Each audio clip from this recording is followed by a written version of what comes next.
49-year-old unidentified man went berserk last night. Where does she get her view of the world? Shotgun. 14 people are dead, including Who 3 will be her children. role 4 others model? suffer. Never been a better time to buy. What values will she have? Whose child is she? Yours or the network's?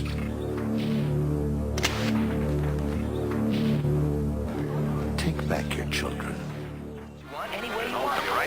Your living room is the factory. The product being manufactured is you.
Let us never tolerate outrageous conspiracy theories. 6,919,377,000 of us live on this tiny planet, and only a few of us can see the connections. The patterns, mathematical in design, are hidden in plain sight. Just have to know where to look.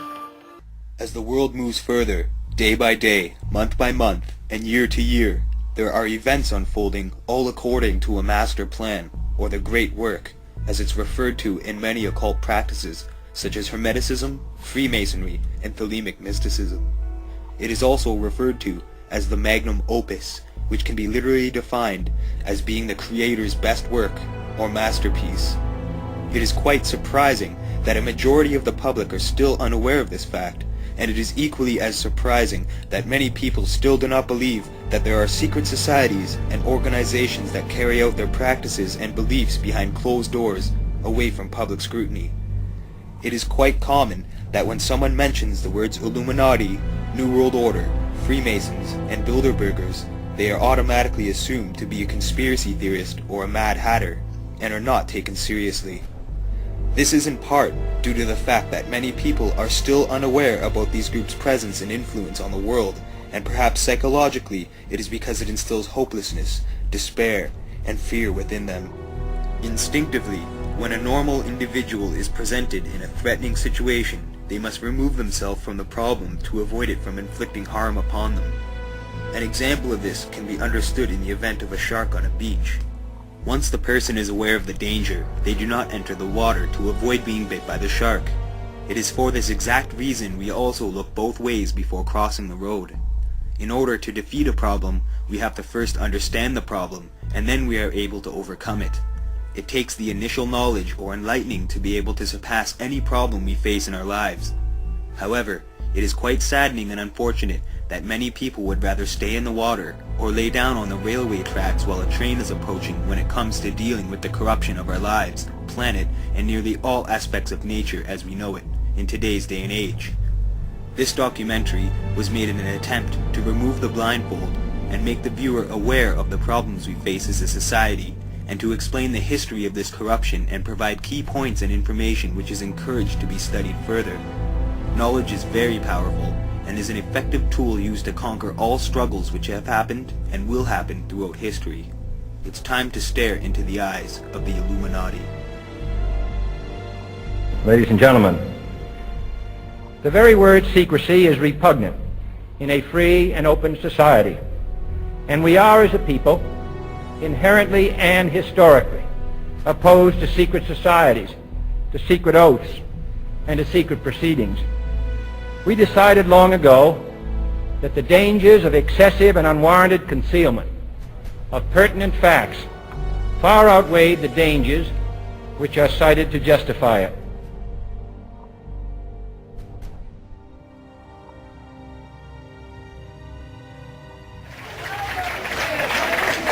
And they manipulate our history books. The history books are not true. It's a lie. The history books are lying. You need to know that. You must know that.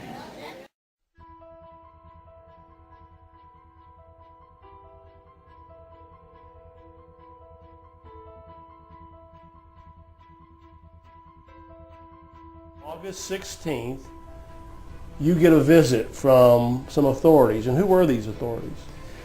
Very specifically, originally it was 2 FBI agents who I spoke to for several minutes very candidly. And what did they say?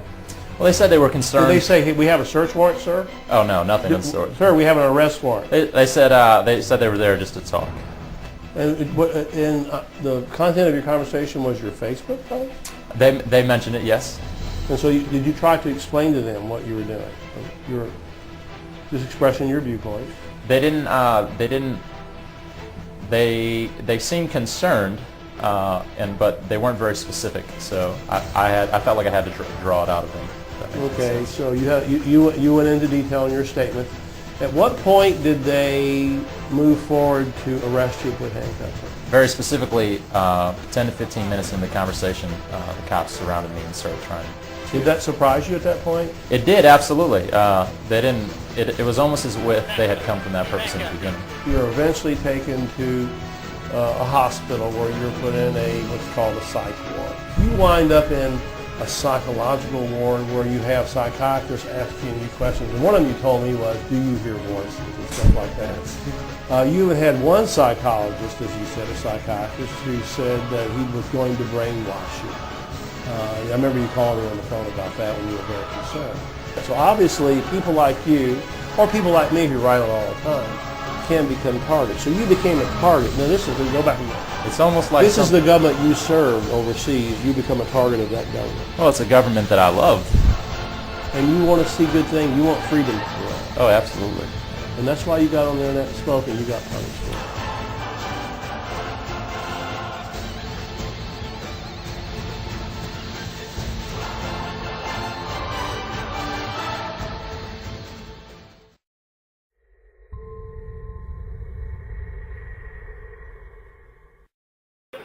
Y'all see that guy get tasered at John Kerry's speech on YouTube? Yeah. Did y'all hear what he asked John Kerry to get himself tasered? Did you hear the question? You didn't hear the question? He was like, is it not true, Senator Kerry, that you are a member of Skull and Crossbones, a secret society with George Bush? And Kerry was like, that's a very good question, and I'm going to answer that question.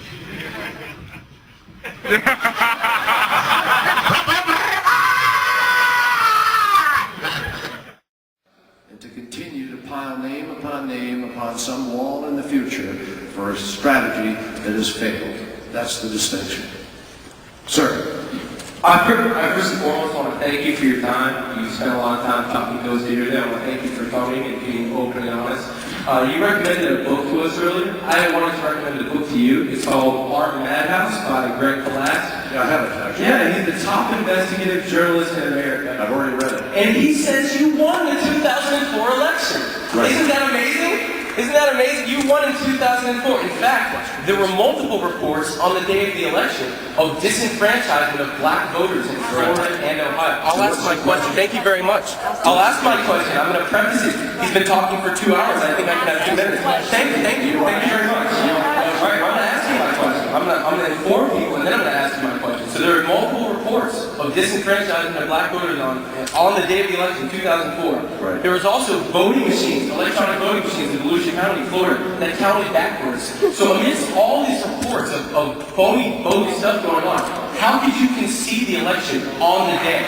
How could you concede the 2004 election on the day? When in this book, it said there were 5 million votes that were suppressed and you won the election. Didn't you want to be president? I'm not even done yet. I have 2 more questions. If you were so against Iran, how come you're not saying, let's impeach Bush now? Impeach Bush now before we can invade Iran. Why don't we impeach him? Impeach Bush. Clinton was impeached for what? A blowjob? Why don't we impeach Bush? All right?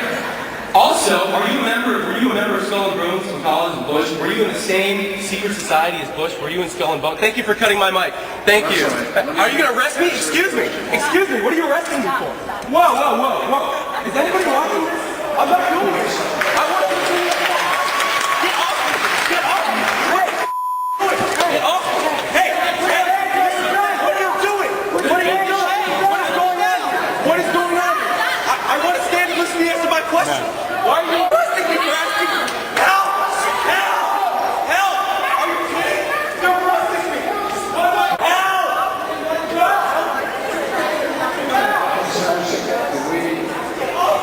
I didn't do anything! Help me! Help me! Help! They're arresting me! He's got a taser on his chest. I mean, this really is ridiculous. I didn't do anything! Tase me, bro! Don't tase me! I didn't do anything! Ow! Ow! Ow! Ow! Ow! Ow! Ow! Let me go! Let me go! Let me go! Why? Why are you doing that? Oh my God! Back up! Back up! Why? What did I do? What did I do? What did I do? Come on, Papa. When this all happened, I spoke to you before you even had a chance to speak to Andrew, who was being held in jail. Right. When you saw the tape, when you saw what led up to the tasering, were you angry at your son or were you proud of your son? Well, I was very proud of my son for standing up for his rights, basically. He was asking a question at a forum, a college setting, where people are supposed to ask questions. This was a town forum where people came to ask questions to Senator Kerry, and he asked the questions maybe that no one else had the guts to ask. And Judy, as a mom, when you heard people say, this is a troublemaker, this is a guy who went there to cause trouble, how do you respond to that? Well, I know that that's not the case. He's not a troublemaker. He was there to discuss his beliefs. You both were members of Skull and Bones, a secret society at Yale. What does that tell us? Not much, because it's a secret.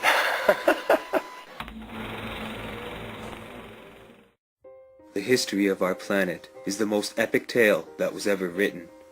The true history of our planet is also the saddest journey that one could ever experience, which is why it is hard for most people to want to understand the true problems that exist within our world. It is hard to accept the fact that the human race is going through radical changes, and that our beautiful planet, being directly linked to us, is also going through similar changes. The energy of every human is connected with the life force of the living planet, and when a majority of human emotion is negative, so then too is the energy of the earth negative. The human psyche is affected from the stress of daily living, financial restraints, mass responsibility, and of course, fear, all adding to the soul of our planet Gaia. The modern way of living is designed to keep us down, in a day and age where families are lucky to spend 4 to 5 hours a day with each other. The world has drastically changed from a loving, family-based way of life into a selfish, punishing, individualistic struggle to to maintain our basic necessities for living. Every human being is controlled by a government or political structure in a consumer-based society.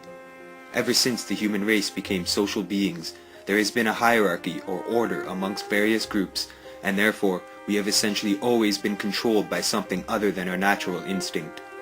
In primitive times, it was the elders, chiefs, and shamans who dominated the hierarchy, as their enlightenment or intelligence set them apart from the others in the tribe.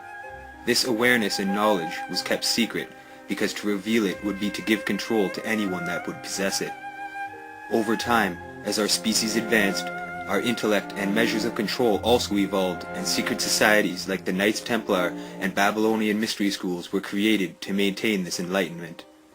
In order to comprehend the vastness of this concept, we must look at it in a very basic but interesting way. This historical investigation can be seen as a puzzle.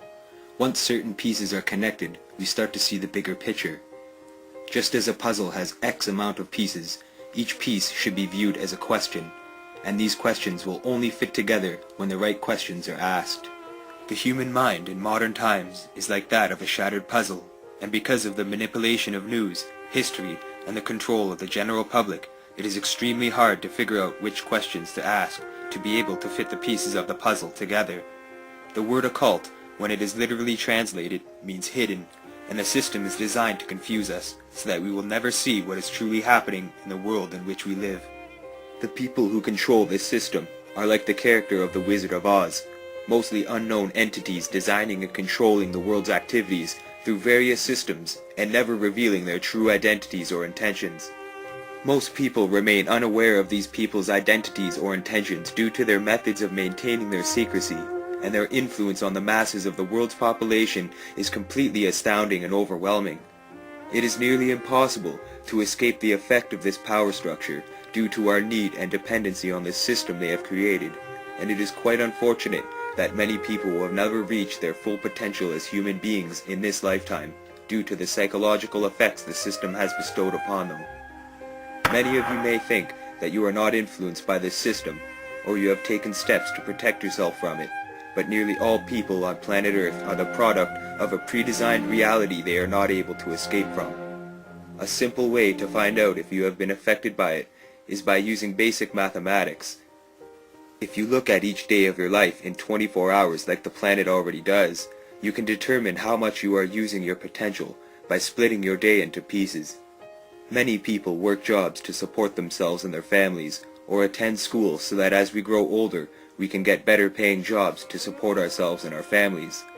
We can call this piece occupation, meaning that this time is occupied and designated to the maintaining of our life and to ensure we have the money to be able to afford the things we need to survive each day. The next piece we will call the ethereal, which represents the time we spend recharging our batteries during sleep so that we can maintain ourselves mentally and physically on a daily basis.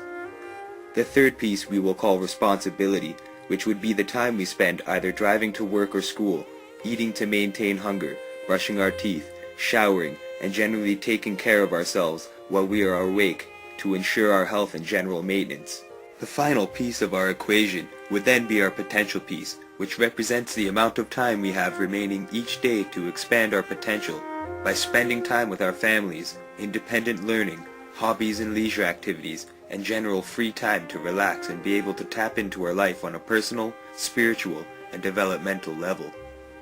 The resulting percentage or number of hours left over is often quite low and is evidence that we are living in a very strange and constricting world where we are literally making a living. The unfortunate truth of the matter is, much of the time we spend living our lives is dedicated to basic survival, a struggle to maintain a source of income to pay for the absolute and bare minimal things we need to survive as human beings on this earth. These things are food, water, and appropriate shelter. Without those things, we would all die and our species would cease to exist. Furthermore, those basic necessities are often what consumes most of our paychecks, and along with the need for things like a card or transportation to work each day, communication so we have access to each other to maintain our progress, and other such important things to help our maintenance, many families all over the world are left with very little money left over to afford extras such as entertainment, vacations or travel, educational materials, and items for hobbies and personal interests. It is for this reason the music industry stopped selling albums, and movie stores and record stores are becoming a thing of the past. Essentially, we live in a world where in order to survive, we have to conform from the moment we are born and given a birth certificate to be a product of our society. Much of the youth in modern times are programmed from a very young age to accept and conform to this system or matrix, and are thought of as a product or stock by the controlling forces of the world government system. While parents go to work, their children are brought to daycare centers before they are sent to school to begin their education. All of this time the parents are slowly getting more and more disconnected from their children and allowing a system to input its teachings, opinions, and control methods into play. Kids are brought to school and work starts very early in the morning to ensure that as we grow older, it is normal to wake up to an alarm clock every morning. This cuts off our connection to our subconscious and very important dream world, in which we will discuss further at a later time during this documentary. We are also taught that in order to get a job in a field that we would enjoy doing for large extended periods of time, we need to get specialized or post-secondary education, which costs us thousands of dollars and puts a large debt on everyone as soon as they complete their studies. This debt usually takes a long time to pay back at high interest rates, and students are often forced to take jobs that are not related to their studies. The cost for the initial education received is often quite large, and often a waste of money, time, and years of their lives, especially if they are not employed in the field or area of study. If a student changes their mind, it is also quite expensive to change their course or to continue education. The system is designed to ensure a majority of the public are ensnared within this vicious cycle. The struggle for survival, and essentially the concept of money itself, is the basis for much of the stress of people in the world. The stress on the human mind in modern times is much more than that of people of previous generations, because the system is designed to keep us in fear of the establishment. As we have seen time and time again, when someone does not adhere and rebels against their governments, they are often silenced or nullified using various methods and techniques. Celebrities are killed or humiliated through the media for speaking out against the establishment in order to diminish their power to make change for a better world. Mainstream media teaches us that we should spend our money on pointless objects, and the music we hear on the radio tells us to go to the bar and spend our money on sexual desires. The news reports the bad news first, and negative events are headlined to instill fear amongst the people that absorb the information. The energy of our emotions then affects the planet itself, which is why there is so much chaos and disruption happening in our world today. This is also part of their plan, to remove our rights and freedoms and maintain control and domination over the population. It has been shown that our emotions have a vibratory frequency to them. Furthermore, there are only two emotions that humankind experiences: fear and love. All other emotions branch either directly or indirectly from these two emotions. Fear has a long and slow frequency vibration to it, while love has a very rapid and high frequency. To show that vibration is the very foundation of existence, Hans Jene developed what is known as cymatics in the 1940s to show that when vibrations of sound are passed through a form of media, there is a set pattern that will follow. When the frequency increases, the media develops into a more complex pattern. This is precisely what is happening to our Earth and to humanity. There are 64 possible codes of amino acids in our DNA structure made from 4 elements: carbon, oxygen, hydrogen, and nitrogen. By any means of logic, we should have all 64 codes activated within our DNA structure. Yet we presently only have 20 active codes. And of these 64 possibilities, it appears that only 20 of these codes are turned on right now for us, the 20 amino acids. There is a switch that turns off and turns on where those coding sites lie, and that the switch for that turning off and turning on is what we call emotion. And this is the first time that we've ever seen the patterns of emotion directly physically linked to human genetic material. Well, fear is a long, slow wave of emotion. So this wave of fear is a long, slow wave and touches relatively few sites on this DNA. So an individual living in fear is limited to the number of antenna that they have available to them, whereas an individual living in the pattern of love. This is love in DNA. You can see it's a higher frequency, shorter wavelength. We have many more potential sites for coding along that genetic pattern. This information, this is amazing. This is the first time we've ever had a hard digital link between emotion and genetics. It's consciousness. And there's an ocean of pure, vibrant consciousness inside each one of us. And it's right at the source and base of mind, right at the source of thought, and it's also at the source of all matter. And Maharishi Mahesh Yogi teaches a technique called Transcendental Meditation. It's a simple, easy, effortless technique, yet supremely profound, that allows any human being to dive within, experiencing subtler levels of mind and intellect, and transcend and experience this ocean of pure consciousness. The mind is deep like a lake. The ripples on the surface represent the conscious mind, the activity of the mind on the surface. And the whole depth of the lake is silent. And that is the subconscious mind, which is not used by the waves. But if the waves could deepen and incorporate more silent levels of the water, the waves could become the waves of the ocean, the mighty waves. This is what happens in transcendental meditation. The surface activity of the conscious mind deepens and incorporates within its fold the depth of the subconscious. And with practice, nothing remains subconscious. The whole subconscious becomes conscious, and a man starts using full potential of the mind. Memory, sometimes we may not remember. Just like this child, he may not have memory when he was very small, but you have got memory. When he was a small child, you are doing something, or something. He was playing with some cats and dogs, but he does not remember that. But you remember it. So, simply because he has forgotten, does that mean that the incidences are not present? So this argument is not very strong, because I cannot remember. You do not remember so many things.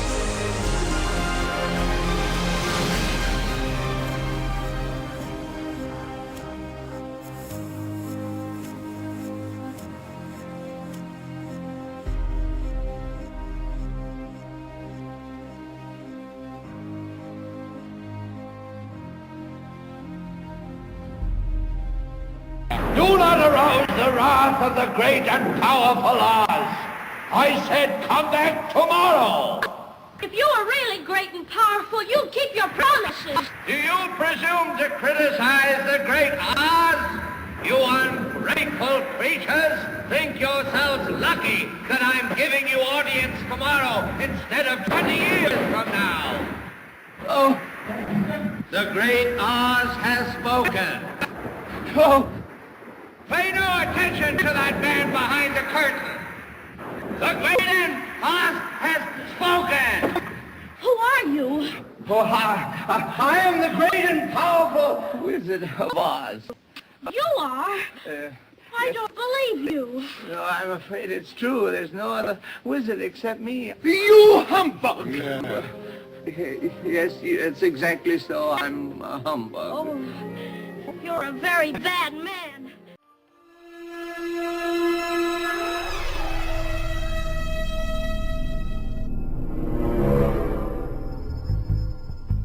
There are people who believe that they have a God-given right to rule over others.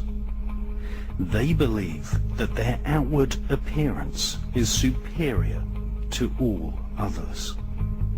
they harbor selfish ambitions to be rich and to have power over what they describe as common people. They lie, cheat, steal, strangle, stab and slash their way to power. They believe that their actual willpower, what the British occultist Aleister Crowley described as the will of Thelema, the royal will, must be obeyed.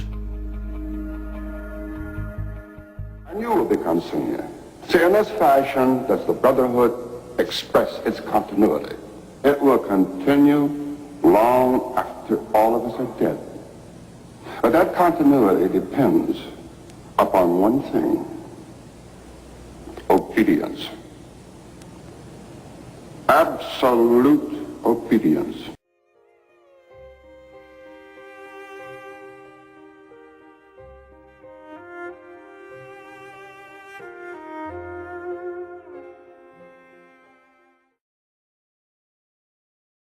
It was during this time that the modern humans began to take stage in world history. Early hominid species such as the Paranthropus and Homo erectus have been discovered in fossilic records, and it was during the lower Paleolithic period that they eventually disappeared, leaving the only fossilized records found belonging to the Homo erectus, an early form of bipedal or upright man. Homo erectus is a now extinct species that lived from the end of the Pliocene epoch until the later Pleistocene period, approximately 1.8 million years ago. This species originated in Africa, and during the ice-free period in the late Pleistocene migrated as far as India, China, and Indonesia. During this migration, humans interbred with other early archaic human forms already migrated out of Africa, which incorporated their genetic materials into the modern gene pool that can be found today. As our biological details evolved, so did our social development, and it is during this time that the earliest forms of hierarchy begin to take place. The only way we are able to understand the history of social development is through the evolution of communication. Without documentation, we cannot be certain as to what the people of early civilizations believed in or practiced. It is through this study that we discover the importance of symbols and the interpretations of this early form of writing.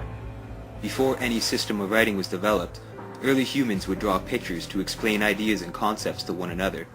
Many of these images can be found as cave drawings, in which several still exist to this day.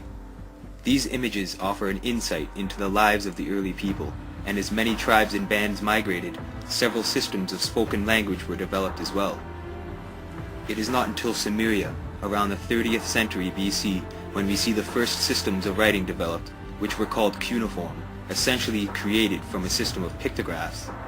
Cuneiform writing was eventually replaced by the Phoenician alphabet during the Neo-Assyrian Empire and became extinct by the 2nd century AD. It was through cuneiform script that we are able to have a better insight and understanding into the lives of the earliest civilizations, and details of kings and the ruling class can be discovered. It is in early Mesopotamia that we see the first highly intellectual societies become more advanced and flourished. Before this time, a majority of the social groups remained in the form of hunter-gatherer tribes. However, there is scarce documentations or records of these people's social development or religious or spiritual beliefs. Common ideas, philosophy, and even cultural evolution became more advanced due to the creation of agriculture. Families merged and settled in farming communities and became more stationary as opposed to a nomadic lifestyle. This allowed for new ideas and concepts to be discussed and expanded upon.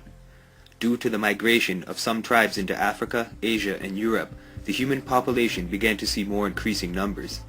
When groups would settle and begin farming, this would begin a community where ideas could be expressed and the earliest forms of spirituality and religion began. These communities can be traced back to even earlier than 9000 BC. However, it is not until the Neolithic Revolution in the Fertile Crescent where we can begin to trace documentation of mankind's evolution and progress as a species. The Fertile Crescent, also known as the Cradle of Civilization, contains evidence of the first communities known to man, and is considered by many to be the starting point of modern evolution in history. During these times, before the foundation of Mesopotamia began to take place, people were developing more philosophical ideas, and also the earliest forms of religion began to appear. People began to develop more spiritual outlooks on life based on their surroundings and interactions with nature. The living planet was something they felt quite an attachment to, which also gave them everything they needed to continue survival. Therefore, things like lakes and rivers, trees, plants, animals, the sun, moon, and stars were held in high regard.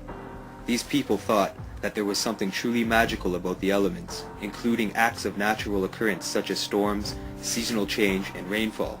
This formed what many would consider to be the earliest source of pagan beliefs, and is likely where the belief in animism took root as well.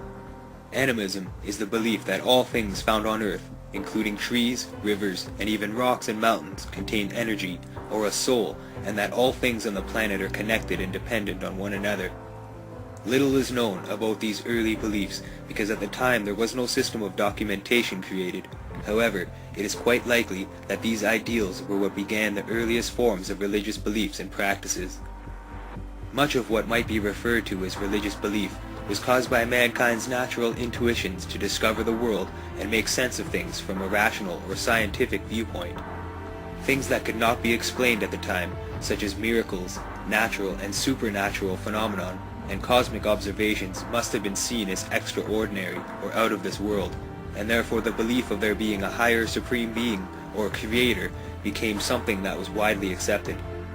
It was likely the healers, shamans, chiefs, prophets, and soothsayers that passed down these early beliefs, which eventually developed into more complex systems of spirituality, and the worship of gods became more apparent and prominent. As agricultural communities continued to expand, and larger centers of civilization began to appear, the discussion of these beliefs became more widespread, and temples of worship began to show up throughout history. It is in Mesopotamia, dating back to 5400 BC, when we see common religious beliefs being practiced, and it is also where we discover the first systems of writing and cuneiform being used. These records and civilizations predate even Egypt in their antiquity. Mesopotamia is also the first place which kept records of their kings and rulers, just as in Egypt, which can be found in their hieroglyphs. It is through these records where we may begin to uncover the history of control, domination, and often corruption by the hands of the rulers of ancient kingdoms. Through warfare, many of these kingdoms expanded geographically and maintained control over the population. This method of expansion and domination is not so different from today's government systems. Every religion was created to guide the select groups of the masses. This entire system is like the Brave New World, where you have members of different ranks doing their job, from the highest class to the lowest class. Albert Pike, Grand Commander of the Scottish Rite of Freemasonry, Confederate military officer of the Civil War, on page 105 of Morals and Dogma, states the following: Masonry, like all religions, all the mysteries, Hermeticism and alchemy, conceals its secrets from all except the adepts and sages, or the elect, and uses false explanations and misinterpretations of its symbols to mislead those who deserve to be misled, to conceal the truth which it calls light from them, and draw to them away from it. Truth is not for those who are unworthy or unable to receive it, or would pervert it. So God himself incapacitates many men by color blindness to distinguish colors, and leads the masses away from the highest truth, giving them the power to attain only so much of it as it is profitable for them to know. Every age has had a religion suited to its capacity. Upon further analysis into the origin of religious belief, we can confirm that indeed the first deities and gods to be worshipped were all based from nature and its terrestrial forces. As we follow the course of religious evolution, many of the earliest beliefs were expanded upon and became more and more complex. An example of this can be found in the instance of Sumerian beliefs spreading and influencing Akkadian, Babylonian, and Assyrian religious systems. In many cases, gods' names were kept the same, or a name was changed, but the attributes of the entity remained the same. Much of today's occult practice is based from these earliest forms of deity or god worship. One of the oldest city-states in the world, and likely the birthplace of organized religion, is the city of Eridu, which dates back to 5400 BC, and was founded in Syria in what is now Tel Abu Sharain in modern-day Iraq. According to the Sumerian king list, Eridu was named the first city of kingship, predating the Egyptian pharaoh list. Just as in the Bible, the lifespan of humans is separated by a great flood in what is known as the Sumerian deluge myth. In the beginning, humans lived far longer lives than what the average life expectancy is of modern humans. This is because some of the earliest deities or kings were demigods, or part human and part god. Many early religions share this belief, and as time passed, new religious tales were created, expanding from the earliest forms of spirituality created and known to mankind. According to the Sumerian king list, Eridu was founded by the god Enki, who was believed to have come from the Abzu, or the deep ocean, which was an aquifer from where all life on earth began. An Abzu, in Sumerian mythology, was the name for the temple of Enki in the city of Eridu. It was also known as the House of Cosmic Waters. Later, in Assyrian and Babylonian temples, tanks which held holy water were also called Abzu. These were similar to the more modern washing pools found in Islamic mosques or baptismal water in Christian churches. The Sumerian belief system was later expanded on by the Babylonians, and in their story of creation, known as the Illuminati, names two original gods, Abzu, the god of fresh water, and Tiamat, the goddess of oceanic salt water.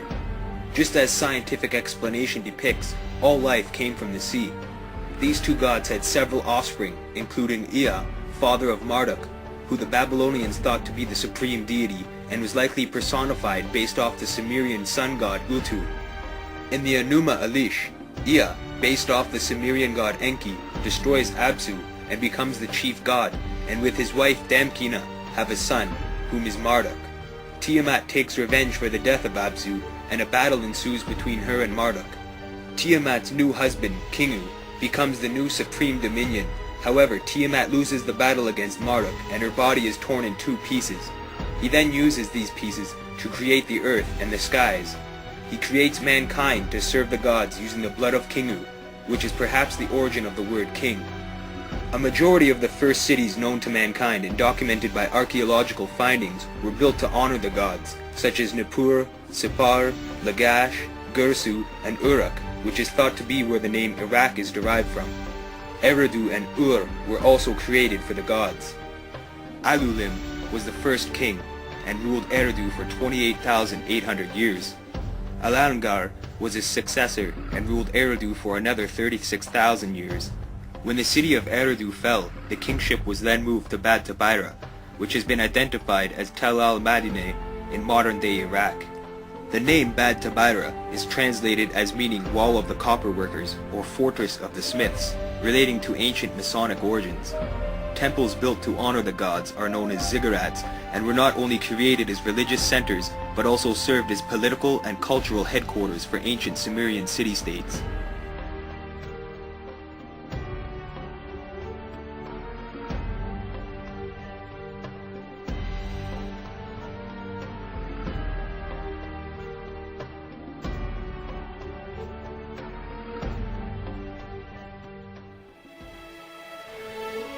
The archaeological excavations that year have been successful, as you will find out once you arrive and you see the discoveries for yourself.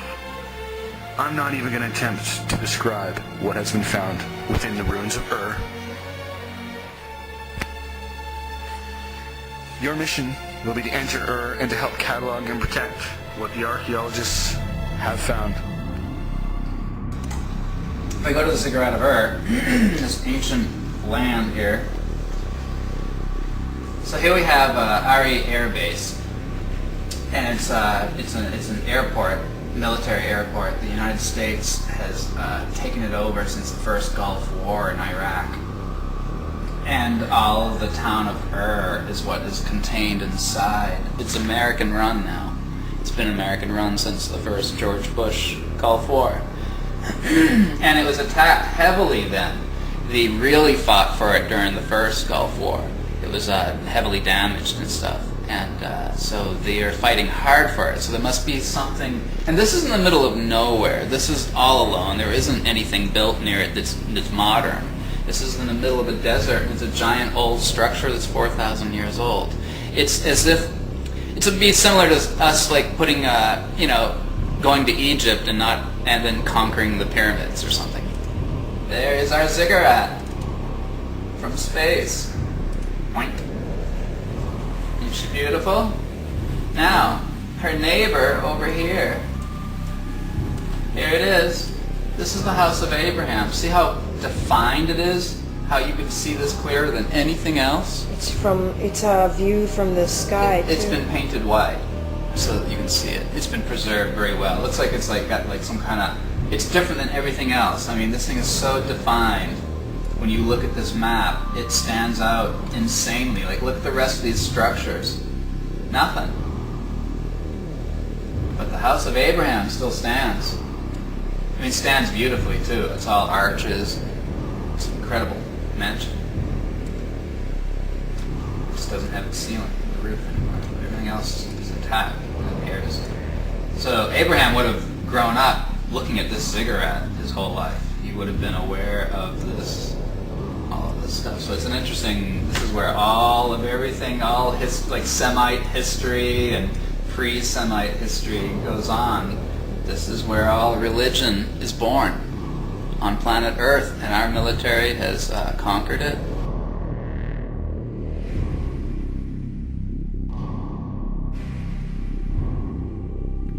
Mesopotamia, it means the land between two rivers, Euphrates and Tigris rivers. Euphrates and Tigris meeting together to the south of this city near Basra. They called that city Gurne, and they thought their Garden of Eden and also their big tree, they called it Adam tree. The name of this ancient site, Ur, 2 letters, U-R, and in the Bible they call it another name, Ur of the Chaldeans. Ur in that time, capital of the Sumerian. The civilizations in Iraq, Sumerian, Akkadian, Babylonian, and Assyrian. So this is the capital of the Sumerian. Sumerian started here before 4,000 years BC. But Sumerian civilization important because the oldest civilization, and Sumerian putting the basis of many things in the world, like the beginning of the writing. The first letters of the writing in the world started during the time of the Sumerian, and the kind of that writing called iconographic writing. The beginning of the writing like pictures. After that developed it and called it cuneiform. After that 50 years came another writing in Egypt called hieroglyphic writing. In this city also started the invention of the wheel. In addition to that, also in this place home of Prophet Abraham. Prophet Abraham recognized by Christians, Muslims, and Jewish and another religions as father of the prophets. It means father of the religions.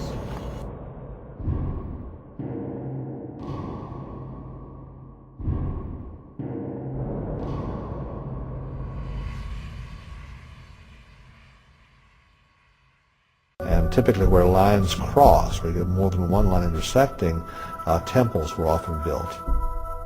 These are called conductivity discontinuities, which sounds highly technical, but it's merely the place where one area of ground that has a good ability to conduct electricity meets another area of ground that has a lesser ability to conduct these natural electric currents. The Chinese had the same tradition.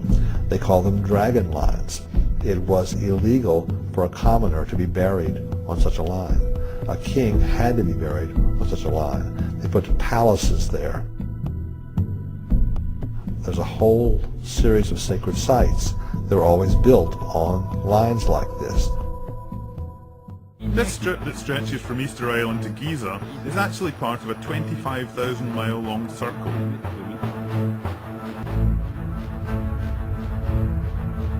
This 100-kilometer wide circle goes through many significant ancient sites across the globe. In Peru, it passes through the Paracas Drawing, the Nazca Tracks, Ollantaytambo, Machu Picchu, Cusco, Sacsayhuaman, and the Paratoari Pyramids. In Africa, it crosses Mali and the mysterious Dogon lands, where they knew the stars Sirius B and C before any astronomers. Algeria and the Tassili Nijar, with its painted Martian god. In Egypt, it goes through the Siwa Oasis and its Zeus Ammon temple, and through the Great Pyramid at Giza. Next, it crosses Petra, Ur, where Abraham was born, Persepolis in Iran, Mohenjo-Daro in Pakistan, where the unreadable writing was found that is so close to the writing on Easter Island. Then it crosses sites that have always been known as the homes of the gods. Khajuraho in India, Phaya in Burma, Sukhothai in Thailand, Angkor Wat and Praihar in Cambodia. And it ends with the most isolated and mysterious place on Earth, Easter Island. There is an astonishing accuracy to this alignment. Although many of these sites date from different times, most were built on the ruins of more ancient sacred sites. At some remote point in the past, someone had built a series of sacred sites on this line, circling the globe. The circle was as long as the equator, but the mystery doesn't end there. If we take this circle as an equator, then its north pole will be located here, and the triangle formed by this point, Nazca and Giza, exactly matches the shape of the Great Pyramid. The distance between Nazca and Giza equals the distance between Teotihuacan and Giza. The same is true of the distance between Angkor Wat and Nazca, and between Mohenjo-Daro and Easter Island. The distance between Easter Island and Giza is 10,000 times the golden number. The distance between Angkor and Giza multiplied by the golden number equals the distance between Giza and Nazca. And the Giza-Nazca distance multiplied by the golden number equals the Nazca-Angkor distance.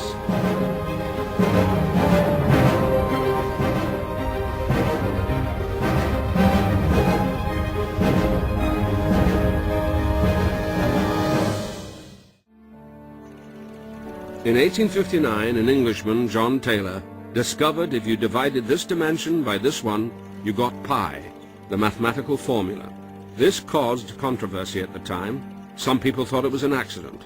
Could it be a coincidence that these particular dimensions give us pi, one of the building blocks of mathematics, science, and engineering?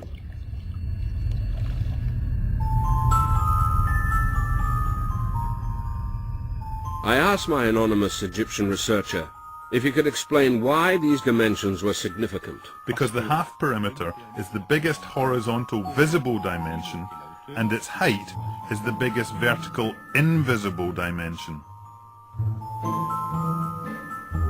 Pi is not the only significant number in the Great Pyramid. If we look at the dimensions of the various parts of the pyramid, each part can be multiplied by a whole number to give the total height.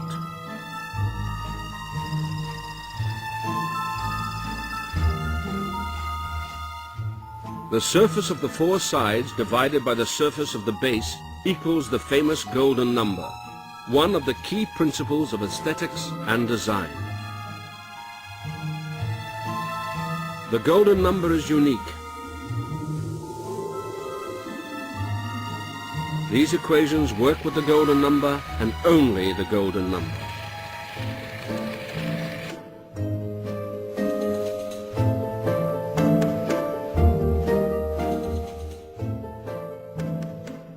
The golden number occurs all over the natural world, in the shapes of plants, in astrology, in the proportions of the human form, in the proportions of great art.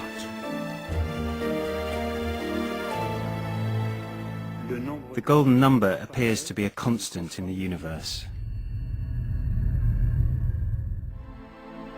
Although Western civilization is generally considered to be the product of Greek and Roman culture, the Greeks and Romans both acknowledge ancient Egypt as the source of great ancient wisdom.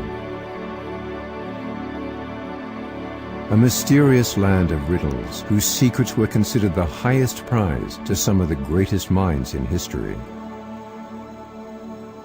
Egypt was known to the ancient world as a repository of high knowledge and magical practices.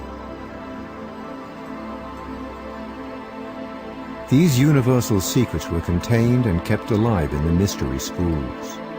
The teachings and magical ability they imparted were held in the highest secrecy and reverence. Entrance to the temples that held the secrets was tightly restricted. They were the domain of royalty, priests, and privileged initiates. Forefathers of modern thought, such as Pythagoras, Plato, and others, tell of waiting more than 20 years preparing before acceptance into the mystery schools. The secret teachings were known as esoteric or occult or symbolist teachings and were held to contain the secrets of the universe and the keys to great magic. Those who were allowed to receive the mysteries often went on to join a who's who of historical movers and shakers. Pythagoras, Plato, Aristotle, Galileo, Copernicus, Da Vinci, Kepler, Isaac Newton, Napoleon. They were rewarded for their pursuit of the ancient wisdom with not just knowledge, but a new way of thinking that allowed them to write their names in human history. For its time, Egypt led the race in terms of technology, agriculture, philosophy, and spirituality. Although their belief system was developed from earlier forms of religion, it was Egyptian beliefs that inspired several common religious systems that can be found today. It is also in Egypt that we find a detailed king list and tombs of several pharaohs and rulers. Similar to the Sumerian list, it is said that 8 god kings ruled Egypt. These gods were named Ptah, Ra, Sosis, Geb, Osiris, Set, Horus, Thoth, and Maat. These gods were followed by differing sets of semi-rulers or demigods. Some of these demigods were Ezekiel, Kaya, Tiyu, Thesh, and Neheb of Lower Egypt during the early dynastic period. There is also Irihor, Ka, and Narmer of Upper Egypt. Narmer unified Upper and Lower Egypt, creating what is referred to as the dynastic period, or the first dynasties. It is believed that Narmer ruled the first dynasty around 3100 BC. The first known historical record and document found from Egypt is known as the Narmer Palette. Throughout its early history, Egyptians worshipped gods that were linked to elements of nature such as the sun, moon, and animals. It was not until Amenhotep IV, also known as Akhenaten, when monotheism was introduced. Monotheism is the belief that a single god or supreme being, such as Christianity, Catholicism, and Islamic beliefs. Akhenaten was also the first known religious persecutor, killing those who opposed his beliefs and attempting to abolish all other religious systems. His son became a very well-known king in Egypt, Tutankhamun, and took the throne of Egypt when he was just 9 years old. Upon taking the throne, he restored classical Egyptian beliefs. Through DNA evidence, it has been proven that Tutankhamun was the product of an incestual relationship between his father Akhenaten and one of his sisters. This was common during those times, to keep the power and accumulated wealth within the family. Later we will discover that this incestuous lineage is still practiced among world rulers today. Evidence that these people will stop at nothing to maintain their control and ensure it is kept throughout the course of history. Egyptian belief and lifestyle has influenced many succeeding cultures and religions, and continues to influence several aspects of life in modern times. In 30 BC, Egypt became a province of the Roman Empire, and the ancient Egyptian knowledge was adapted and passed along with it. This transmitted through the popes of Rome and the Vatican Empire.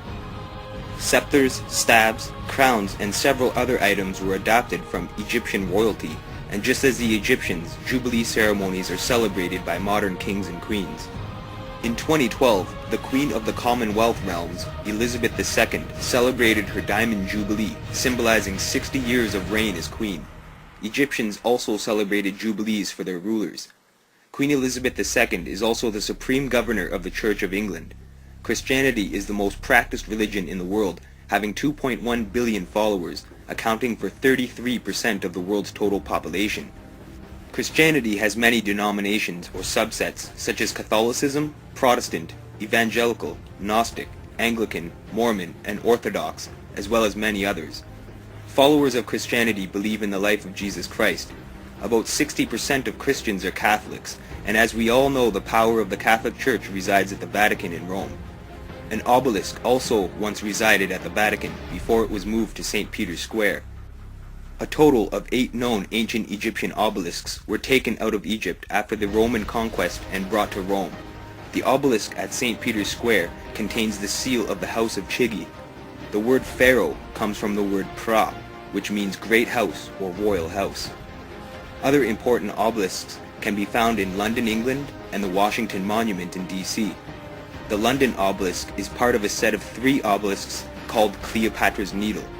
The other 2 can be found in Paris and New York City. The obelisk always appears above a body of water, so that its reflection may be cast upon it. The obelisk represents the phallus, or male, whereas the body of water represents the female, or the womb.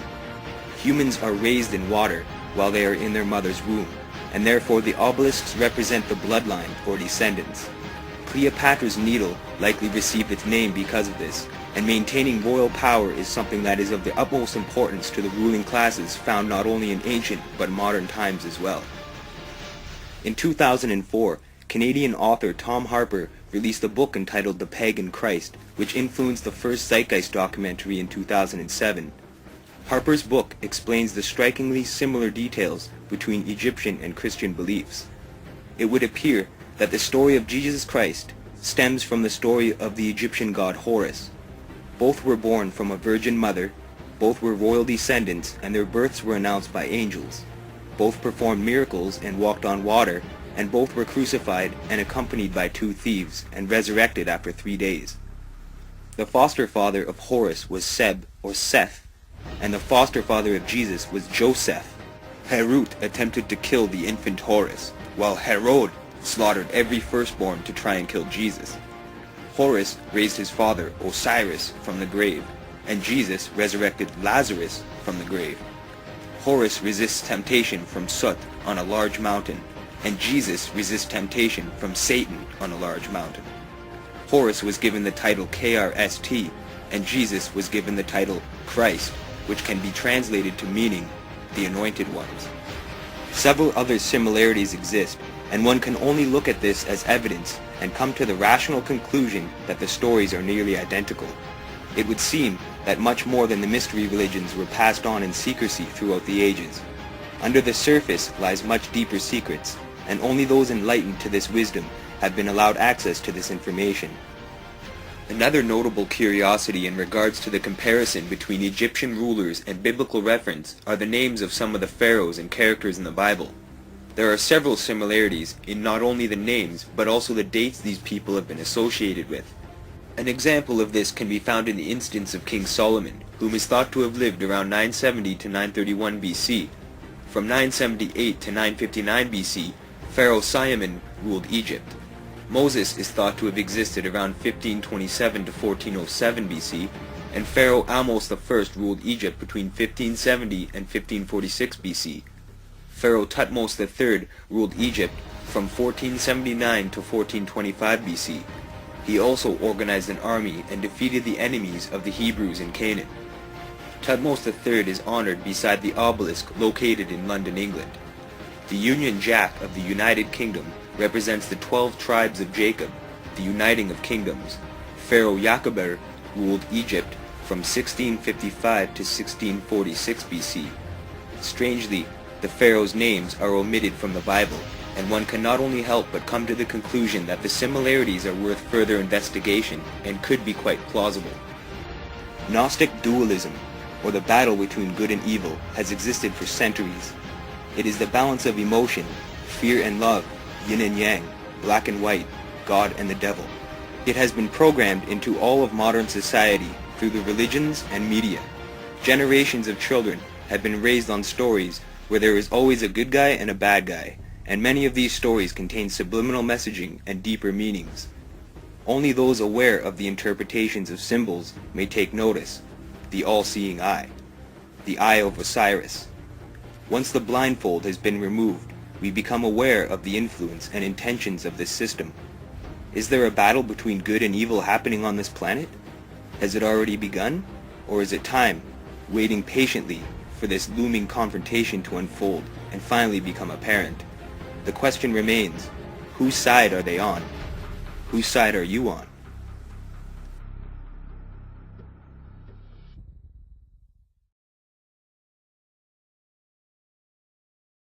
The secret is simply the fact that certain of their members worship Lucifer, and that they keep that secret from the overwhelming majority of their own members, and certainly the public is never to know this fact if they can help it.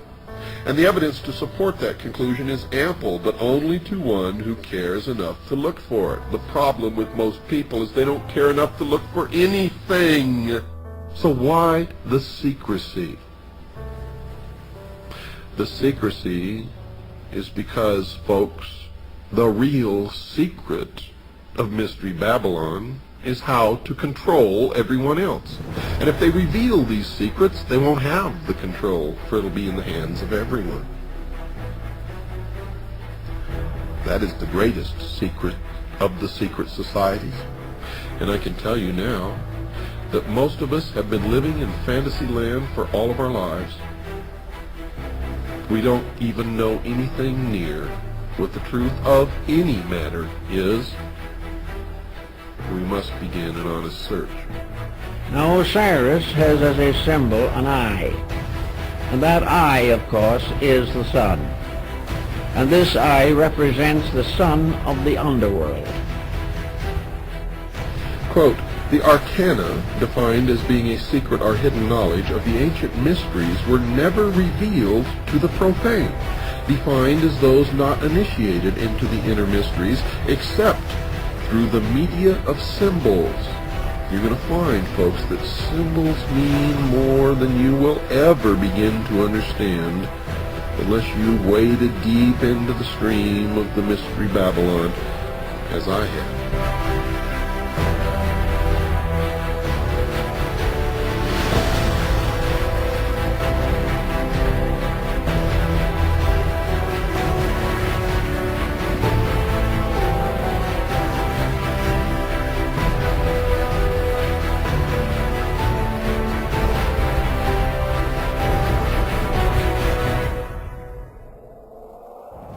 If you sit back and think about it, if only for a moment, it doesn't take much to control a community and its people.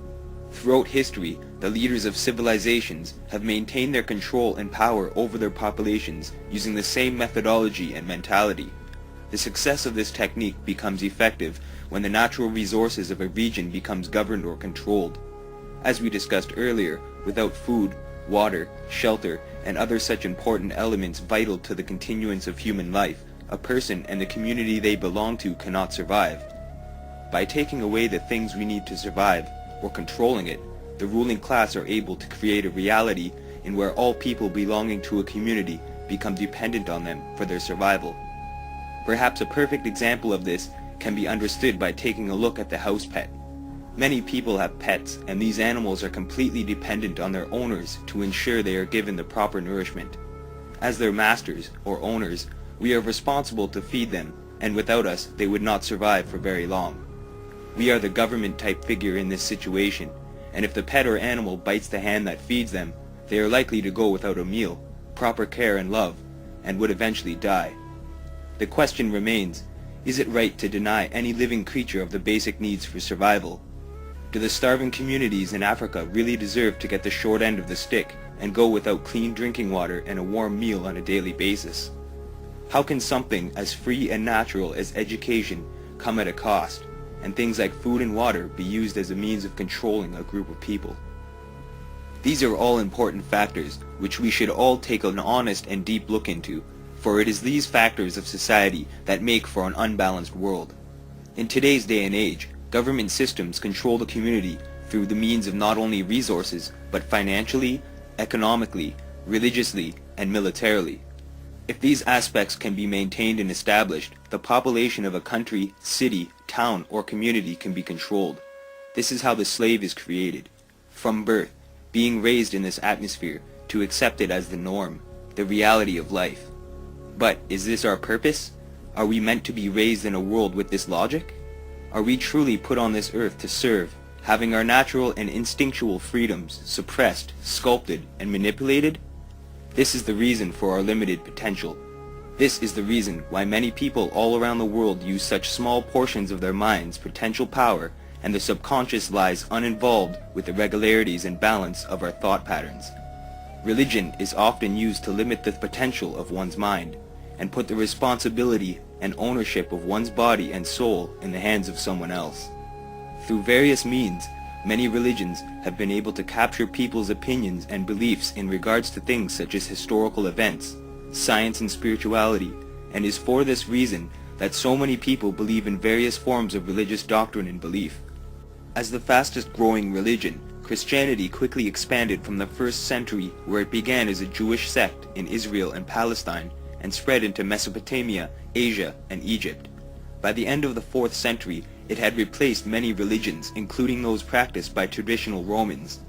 During this time, much of Europe was converted to Christianity, and kings and rulers implemented this system of ideology into their regions of ownership.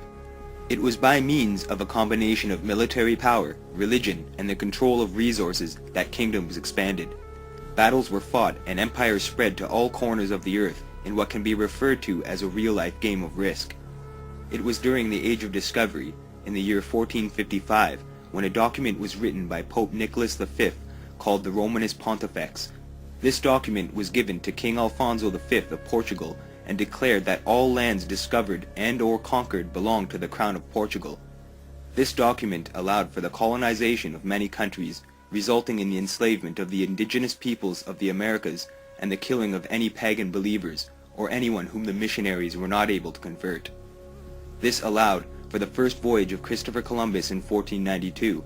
John Cabot landed in Newfoundland in 1497, and Jacques Cartier was also able to colonize in Canada. Between 1550 and 1551, a debate called the Valladolid, or validity, began. The purpose of this debate was to establish whether or not the indigenous natives that were being conquered possessed souls, and if so, whether or not they were entitled to the basic rights of mankind. Not long after, Iberian claims were challenged by other European powers, mainly England, France, and the Netherlands, and the school of Salamanca legitimized conquest. This in turn limited the absolute power of the sovereign under the notion of the divine right of kings. Essentially, this resulted in the indigenous peoples having no say and no freedoms over the European monarchies. It was due to these laws that allowed for some of the earliest and largest genocides in human history. In 1697, the Mayans were defeated by the Spanish in the conquest of Yucatan. Mayan culture formed in what is now Mexico around 2000 BC and was a highly developed and sophisticated society at the time it came to a halt due to conquest. It is thought that the first native peoples to enter North America arrived between 30,000 and 11,000 BC. This is a large gap in time, however it is certain that by the time of colonization there were a large amount of civilizations and tribes in North America. These early settlers crossed a stretch of land in Beringia called the Bering Land Bridge. When sea levels were low, this allowed people to cross over from Asia and Mongolia when they were following the woolly mammoth that was part of their diet. Some of the earliest tribes and cultures that are known to have become established include the eastern woodlands, such as the Ojibwa, Nipissing, Iroquois, and Algonquin peoples. Other early cultures include the Olmec and Mississippian cultures. For more than 500 years, American Indian people have been subjected to the ever-changing whims of the white man, who with sword in one hand and Bible in the other, swept across this land like a plague of locusts. What the people of the United States did not know was that their so-called enlightened nation was setting an example that would be followed in the 20th century by some of the worst butchers known to man, including Adolf Hitler. In his biography of Hitler, John Toland wrote, "Hitler's concept of concentration camps as well as the practicality of genocide owed much, so he claimed, to his studies of United States history, and he often praised to his inner circle the efficiency of America's extermination by starvation and uneven combat of the red savages who could not be tamed by captivity." In their efforts to deal with the original inhabitants of this land, the European and then the American governments tried many different approaches. First they tried subjugation. Then when that failed, extermination. And when that wasn't totally successful, then came the reservations. And the land set aside for reservations in the 1800s was generally the most worthless land that could be found. Indians were relocated to these lands for as long as the grass grows and the rivers flow, unless, like in the Black Hills of South Dakota, valuable mineral resources are discovered on that land, and then the Indians are uprooted and relocated again.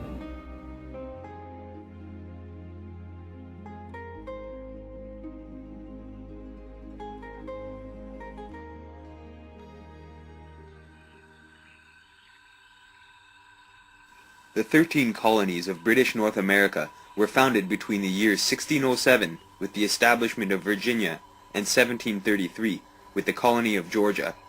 The early settlers founded their colonies by route of the Atlantic coast and included Virginia, Delaware, Pennsylvania, Connecticut, New Jersey, Massachusetts Bay, Maryland, North and South Carolina, New Hampshire, Rhode Island, New York, the Providence Plantations, and Georgia. It was also during this time, in 1620, when the infamous Mayflower made its voyage to North American shores, containing English and Dutch separatists. The initial 13 colonies were part of a larger set of British American colonies which included land in Canada, and early settlers for the most part remained loyal to the Crown. To this day, land that went unclaimed by settlers in British America is called Crown land, which means that it belongs to the royalty of the British Empire. Crown land can still be found in countries like Canada, Australia, and New Zealand. Just as the early British settlers remained tied with the British Empire, other European settlers also remained loyal to their kings and rulers. Much of the system of governance in the New World was based from the British Constitution. The king corresponded with the governor, the House of Commons to the Colonial Assembly, and the House of Lords to the Governor's Council. The codes of law followed by America's early inhabitants were drawn from English law. English common law is still practiced in Canada and most of the United States, and the face of royalty, which can still be found on Canadian currency, reminds us of the success of British conquest. The Queen's face appears on the largest number of various currencies in our planet's history. In 1765, when British Parliament asserted its authority to implement taxes, a series of American protests began, which in turn led directly to the American Revolution. To oppose these taxes, members of the Freemasons and Boston Tea Party dumped British tea into Boston Harbor because it contained a hidden tax that Americans refused to pay. The American Revolution began because of the dispute between political ideas and representation, republicanism, and several other politically motivated reasonings. It was not until 1776 when the 13 colonies declared independence as the United States of America during the reign of King George III. Several wars were fought during America's early European expansion, including one of the first global military wars, the 7 Years' War, between 1756 and 1763. This battle of risk involved the majority of the great powers at the time, including Britain in personal union with the House of Hanover from Germany and France, or the Bourbons. The conflict occurred because of conflicting interests in their colonial and trade empires. For the most part, Britain dominated. However, it would not be the last war fought for the sake of colonization. European intellects also made their voyage into the New World, or as it's referred to in Freemasonry, the New Atlantis. Many of these intellectuals followed beliefs such as the Enlightenment. Also known as the Age of Enlightenment or the Age of Reason, the Enlightenment is a cultural movement which began in 18th century Europe and made its way to the American colonies. Its purpose is to reform society using reason and advanced knowledge through science, as opposed to things such as superstition, revelation, religious traditions, and faith. It is essentially the anti-religion, which influenced the establishment of many secret societies and modern religions such as the Bavarian Illuminati, Scientology, and Satanism. The political ideals of the Enlightenment influenced the Declaration of Independence, the U.S. Bill of Rights, the French Declaration of Rights, and the Polish Constitution of May 3, 1791, and also had a major influence on the Freemasons or Founding Fathers of the United States. Masons such as Francis Bacon, Benjamin Franklin, Thomas Jefferson, and George Washington followed the beliefs set out by the Enlightenment. This influence has had a major impact on modern society and has helped maintain the control of the ruling class over the common people. The founding of America allowed for a society to be built anew, a fresh start, and also provided for an additional center of power that was outside of Europe. This was of utmost importance for the Crown of England, which is why they fought so hard to maintain their influence and control over the developing population in America. Although the country declared independence in 1776, the upper class and those tied to the European monarchs were still able to maintain their control and did so in the same fashion as was used throughout history, to control the country religiously, economically, and militarily. The United States became the third center of absolute power in the world in relation to European royalty. These three central kingdoms of power are controlled religiously through the Vatican City in Rome, financially and politically through London City in England, through the Crown, and militarily and scientifically through Washington in the District of Columbia. All three of these places are privately owned corporations or city-states and have their own set of laws and constitutions. They also maintain their own courts and police, and their continuance and control of absolute power is of highest priority to the ruling class of today. The private corporate city-state of London was established in 1694 by King William III of Orange, whom also was responsible for privatizing the Bank of England. It is now the global financial center, along with Wall Street, pays no taxes, and houses worldwide English Freemasonry. It is the effectiveness of these three power structures which has allowed for the control of the world in which we live today. It has allowed the world to become what it is, a struggle to survive, upper and lower class, divisions, opinions, corporations, war and conflict, enslavement, the manipulation of media, but most importantly, it is the power structure that has shaped our history and is the reason our children will grow up in an unbalanced world. Let me tell you why you're here. You're here because you know something. What you know you can't explain, but you feel it.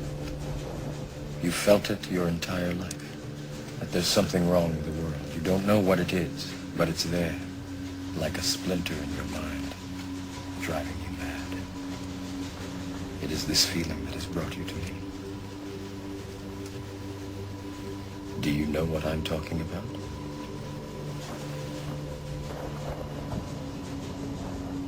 Do you want to know what it is?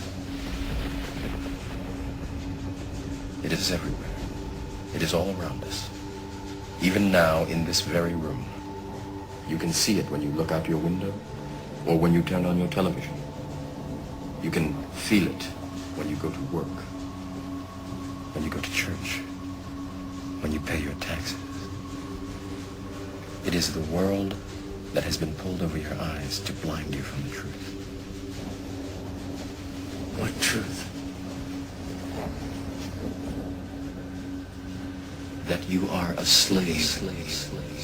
Like everyone else, you were born into bondage, born into a prison that you cannot smell or taste or touch. A prison for your mind.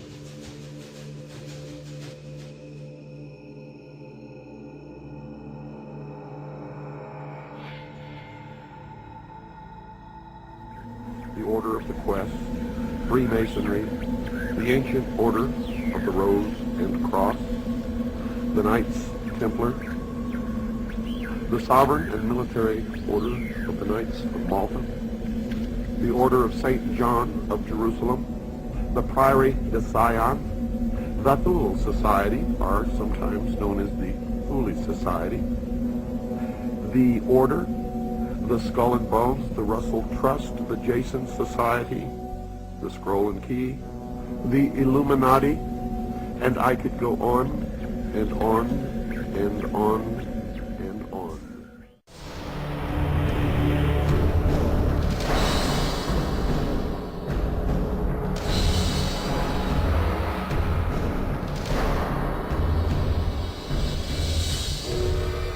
Throughout recorded history, mankind has dreamt of building the perfect society, an empire that might somehow satisfy the needs of every man.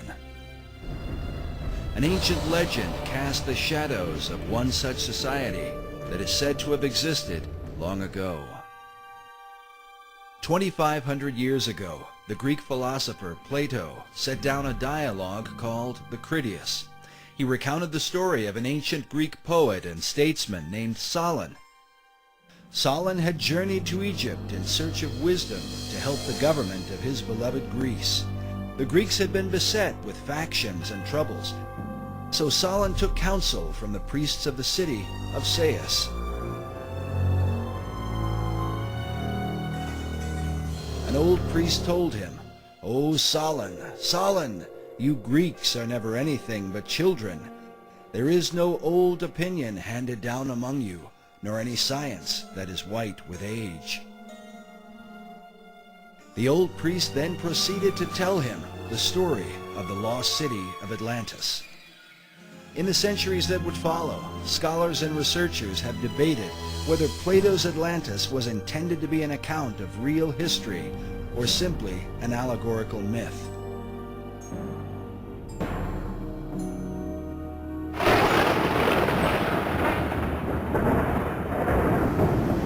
Some even suggest that Atlantis was really the antediluvian world, the wicked society destroyed by the wrath of God in the great flood of Noah.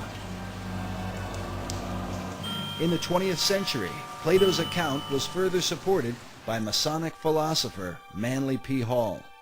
Hall claimed that Atlantis had once been a vast and mighty empire that extended to the whole world, a philosophic commonwealth of nations that one day was destined to be rebuilt. But who would rebuild it? And exactly who was Manly P. Hall? Manly P. Hall was probably the most highly esteemed occultist and Freemason of the 20th century. Hall authored over 200 books and is said to have given some 8,000 lectures on ancient philosophy. He is perhaps most remembered for his contribution to the mysterious Brotherhood of Masonry. Upon his death in 1990, the Scottish Rite Journal, a Masonic publication, noted that he was often called, quote, Masonry's greatest philosopher. Among his teachings was that contained in Masonry and all the secret orders was the ancient wisdom of lost Atlantis. Hall wrote that for more than 3,000 years, secret societies had been laboring to create a background of knowledge necessary to the establishment of an enlightened democracy among the nations of the world. According to Hall, these societies could be traced back to ancient Egypt and had for centuries known of a secret place hidden from the eyes of common men, a place that would one day be revealed. In the 17th century, as settlers were colonizing the New World, Sir Francis Bacon, the leader of secret societies in England, set down his classic work, The New Atlantis. While archaeologists and treasure hunters have searched the globe looking for the lost continent, 400 years ago, Bacon, like many of his contemporaries, believed that Atlantis was America itself.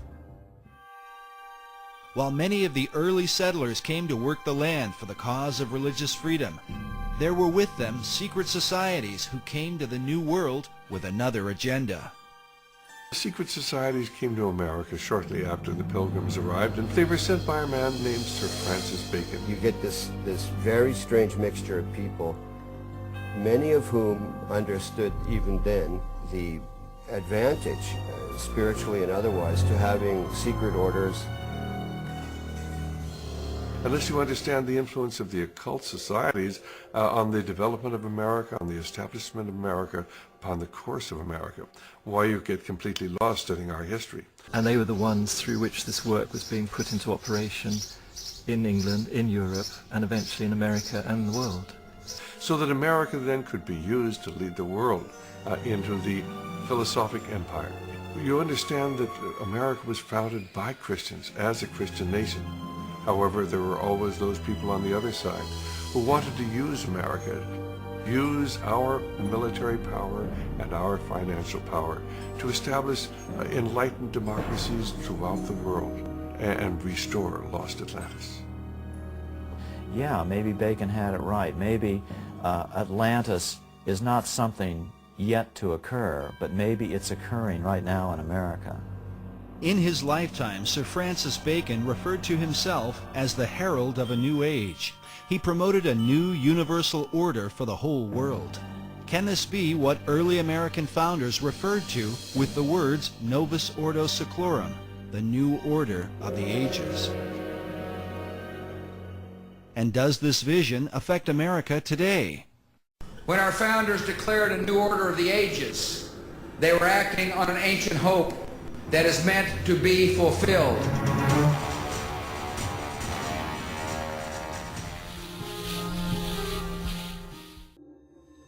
Secret societies can be traced back to the Egyptian mystery schools and the religious centers of Sumerian city-states.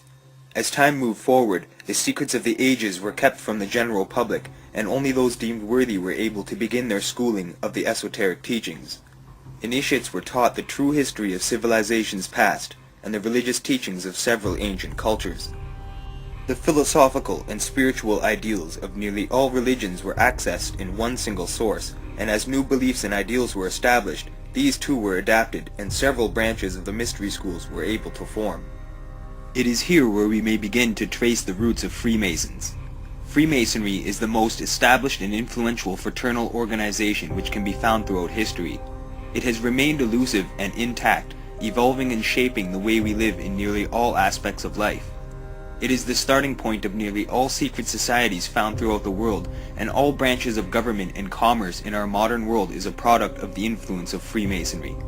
Every major city or community in the world contains a Masonic lodge or a temple, and it is Freemasons whom have created the communities that these buildings belong to. Just as the ziggurats of Sumeria and the pyramids of Egypt, it has been the keepers of ancient knowledge whom have crafted our planet and built the centers of control and temples of worship throughout our existence. If you take a moment to look around your community, you will notice that everything from the street names, government centers, town halls, parks, lakes, rivers, city names, religious centers, law enforcement buildings, and businesses are named after Masons that were either a part of your community or had an influence on the development of your community. As revealed by the mystery teachings, one may achieve a sense of immortality by leaving a legacy on Earth before they die and pass on into the afterlife. Many have been immortalized on Earth through works of art, writings, inventions and theories, and essentially anything they have created or established. It is for this reason the Mason is honored on plaques and monuments throughout the world. Because it has existed for centuries, it has developed into a perfect system of control where there are multi-levels of initiation. Similar to the Church, there are various levels or degrees, and in order to move on into other stages of enlightenment, you must first pass several tests and be deemed ready or capable to receive the teachings of higher degrees. Most common Freemason lodges are known as the Blue Lodge, where its members belong to a local community and only end up achieving the 3rd degree, or Master Mason. Many Freemasons join the Brotherhood to simply contribute to their society, or become involved in the development of their community and include tradesmen, bankers, judges, business owners, religious figures, mayors and political figures, teachers, and several other members of importance in the maintenance of a community. A majority of these Masons are harmless in the fact that they only want to maintain the flow of the society that they belong to. However, several Masons progress into higher degrees and become members of other secret societies that have stemmed from Freemasonry. Many scholars and researchers trace Freemasonry back to the Knights Templar in the Middle Ages. However, it is to my belief that its esoteric teachings date back much further.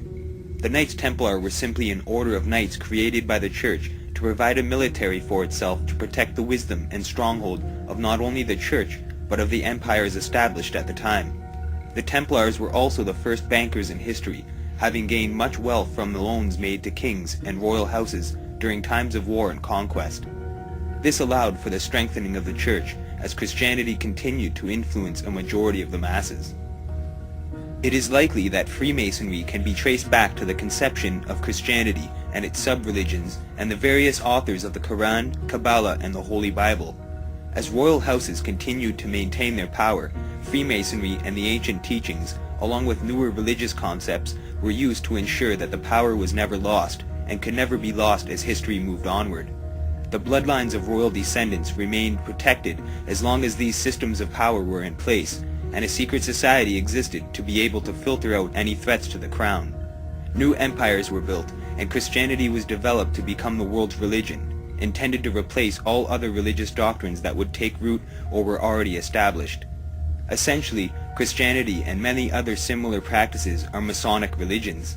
As stated earlier, Christianity was heavily influenced by older religions such as the Egyptian and Sumerian beliefs. The writings found in various books of the Bible contain stories of metaphorical half-truths and hidden meanings. The Bible is meant for interpretation, and only those enlightened to the true decipherings of these stories have been allowed access to the truth, or the light. Many key political figures, monarchs, philosophers, religious and military figures throughout the ages have claimed descendancy from biblical figures, or claimed to be descendants from tribes mentioned in the Bible.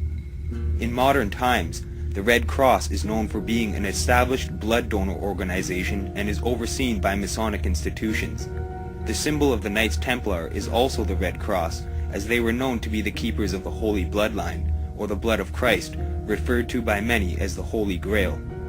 The importance of the royal bloodline can be traced back to Sumerian and Egyptian demigods, half humans and half gods, and is the reason why many of our world's rulers are so closely related. They have maintained their power and control over the empires for centuries, and by the use of Freemasonry have been able to establish new empires and city-states, and ensure that all religious, political, and economic activities are protected and allowed to function without any interruptions or hindrances.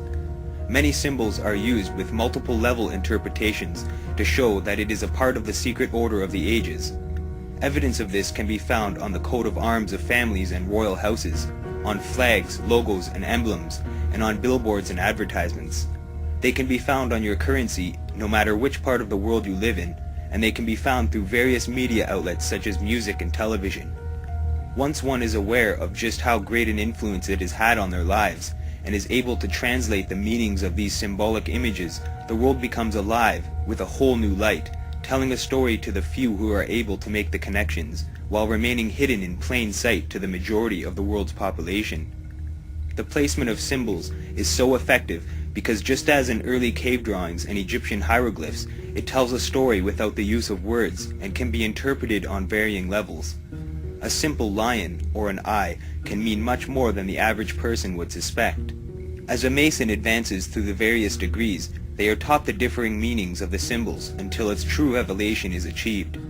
Although lower-level Masons do not receive the teachings of the higher degrees of the craft, they play an integral role in the structure of the Masonic Foundation as they act as its defense to protect the organization from accusations of corruption, scandals, or wrongdoings.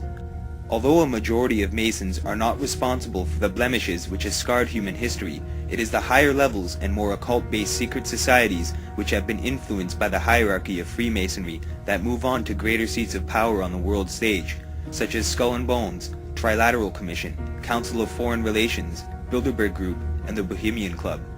These secret clubs and organizations were created to maintain the control over political and financial aspects, whereas the Knights Templar, prior to Sion, the Rosicrucians, were established to maintain the spiritual and religious aspects of control. Agencies such as the United Nations, CIA, MI5, FBI, KGB, and NSA were created to provide the backbone for intelligence and military matters and oversee issues of national security and law enforcement. All matters of life as we know it are strictly controlled and governed, and it is for this reason that secret societies have remained such an item of controversy and elusiveness throughout the course of evolution of history. Now a question. What have Herbert Hoover, Art Linkletter, Jack London, and Richard Nixon all had in common? Well, they've all been members of the exclusive all-male Bohemian Club in California, where every year at this time the elite from around the country get together for 2.5 weeks of fun and games. Steve Shepard has this special assignment report. More than 2,000 members of San Francisco's exclusive and all-male Bohemian Club have once again descended on Northern California. These men will spend most of the month of July encamped on some 2,700 acres of pristine and privately owned redwood forest. Forest very much like this. The place is called Bohemian Grove, and it's located just 80 miles north of San Francisco.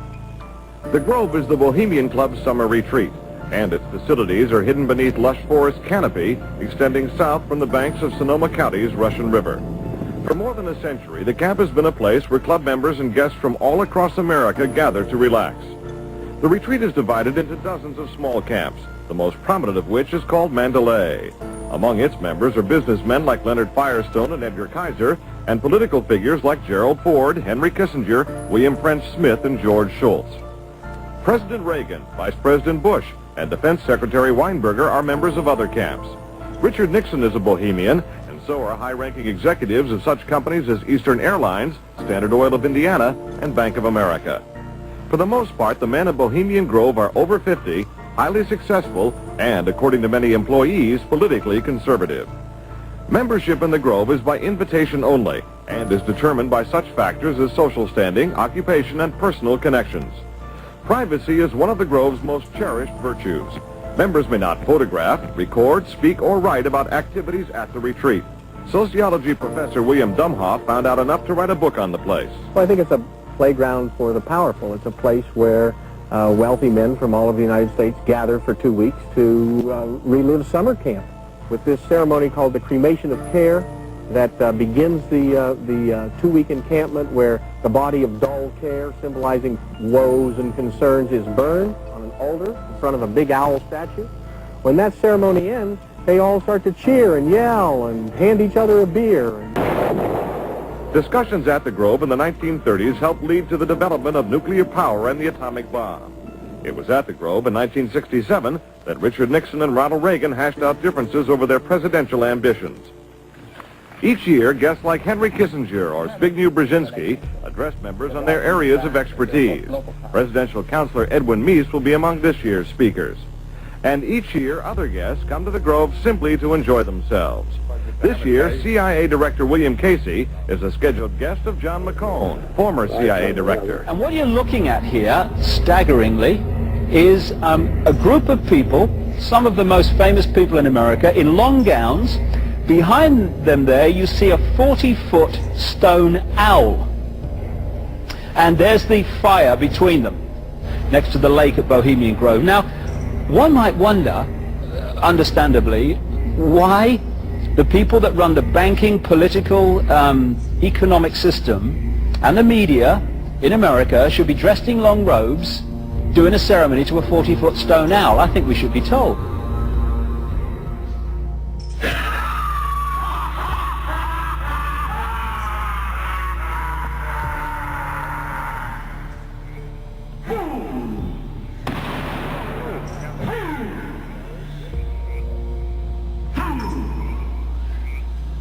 When will you learn that me he cannot slay? Year after year he burned me in this grove, lifting your fury shouts of triumph to the stars. But when again he turned your faces to the marketplace, do ye not find me waiting as of old?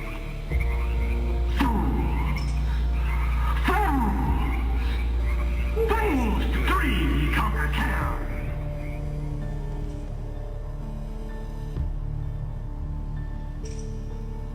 She was part of a team that successfully recorded part of the initiation ceremony that takes place in the tomb's courtyard. Okay, you have the doorway here. Yeah. Okay, then to the right you have a hedge, and then you have an evergreen tree. If you follow that line straight back, courtyard's in there. Okay. So that's where they have the ceremonies in the outdoor part of it. Part of it was indoors, so we only got to see the outdoor part.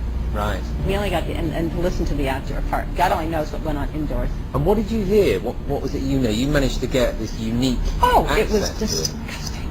It was gross. I mean, they were pretending to murder people. What was the tone of it, though? Was it jokey? Or was it quite... No, it wasn't jokey at all. It was sick. It's about the only way I can describe it. It was sick.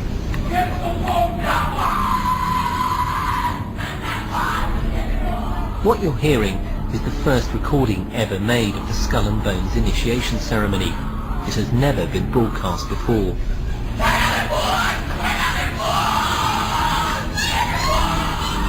15 new members of the club are being introduced into the macabre rituals of Skull and Bones by the senior students who are about to graduate.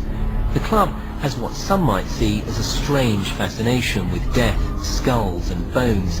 There's the chant too, difficult to hear first of all, but including the devil equals death, and death equals death.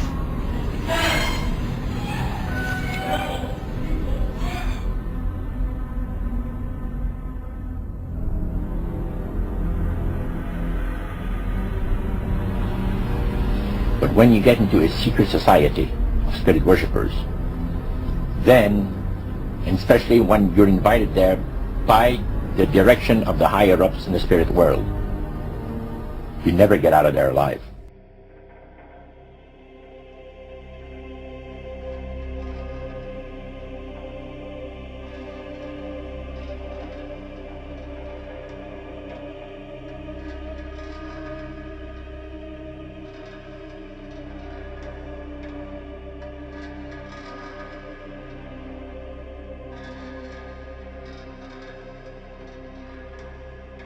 The high priest of our society, secret society, has been told that the master has very special plans for you too. Now, what did he mean by the master? Satan. And we were interested to hear more about it. And he told us, he says, look, we worship spirits. We worship Lucifer and all his angels. They're just as beautiful as they did before they were cast out of heaven. He says there was a misunderstanding in the whole thing, he says, among the inhabitants of the galaxies. And he says our master was misunderstood, and God did not bear with him like he does with people that make mistakes today. So we're in a warfare, good against evil. And we happen to be the evil ones, but we're not that bad. He says, I look at this business between the forces of good and evil. He says, you believe in one person believes in God, and everyone believes in Lucifer. It's like politics. So the great controversy is real, and you've heard someone talk about it that's on the other side. Like the priest mentioned, there's thousands of spirit worshippers in only different societies of spirit worshippers in this world. But he says, we are the elite. We know the real truth about the master and his angels.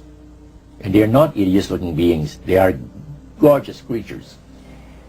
To find a way of being able to get total control of people's minds.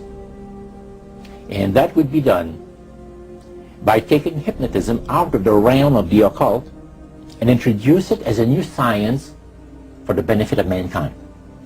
So part of what the high priest told you was Satan's strategy to take total control of people's minds. They could then use people of great renown, educators, people of capacity.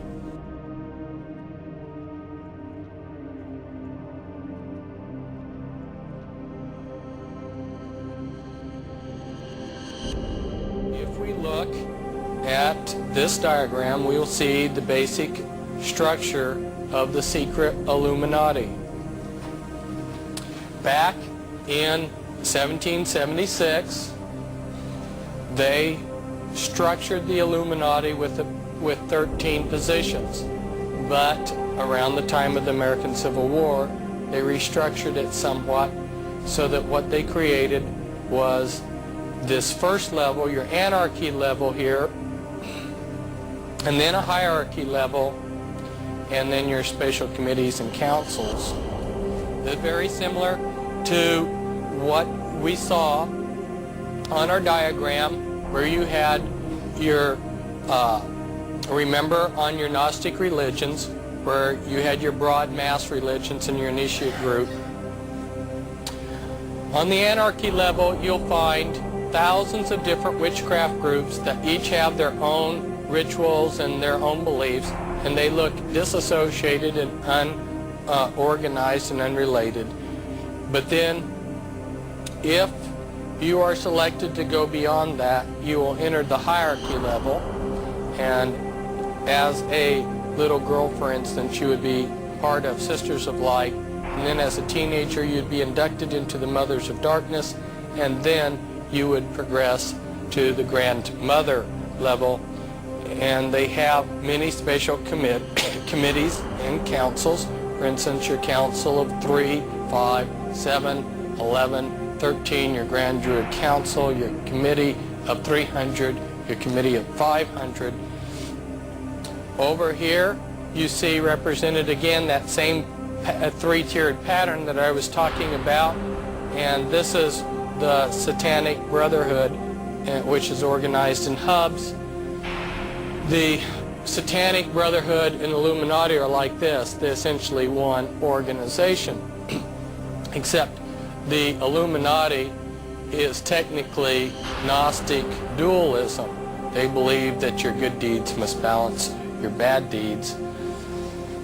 If you were to follow the life of somebody that was inducted through one of the Illuminati orders, like the Order of the Skull and Bones, you'll see that they are tapped as a candidate for first year or a knight and a patriarch, may rise to leadership within the Skull and Bones.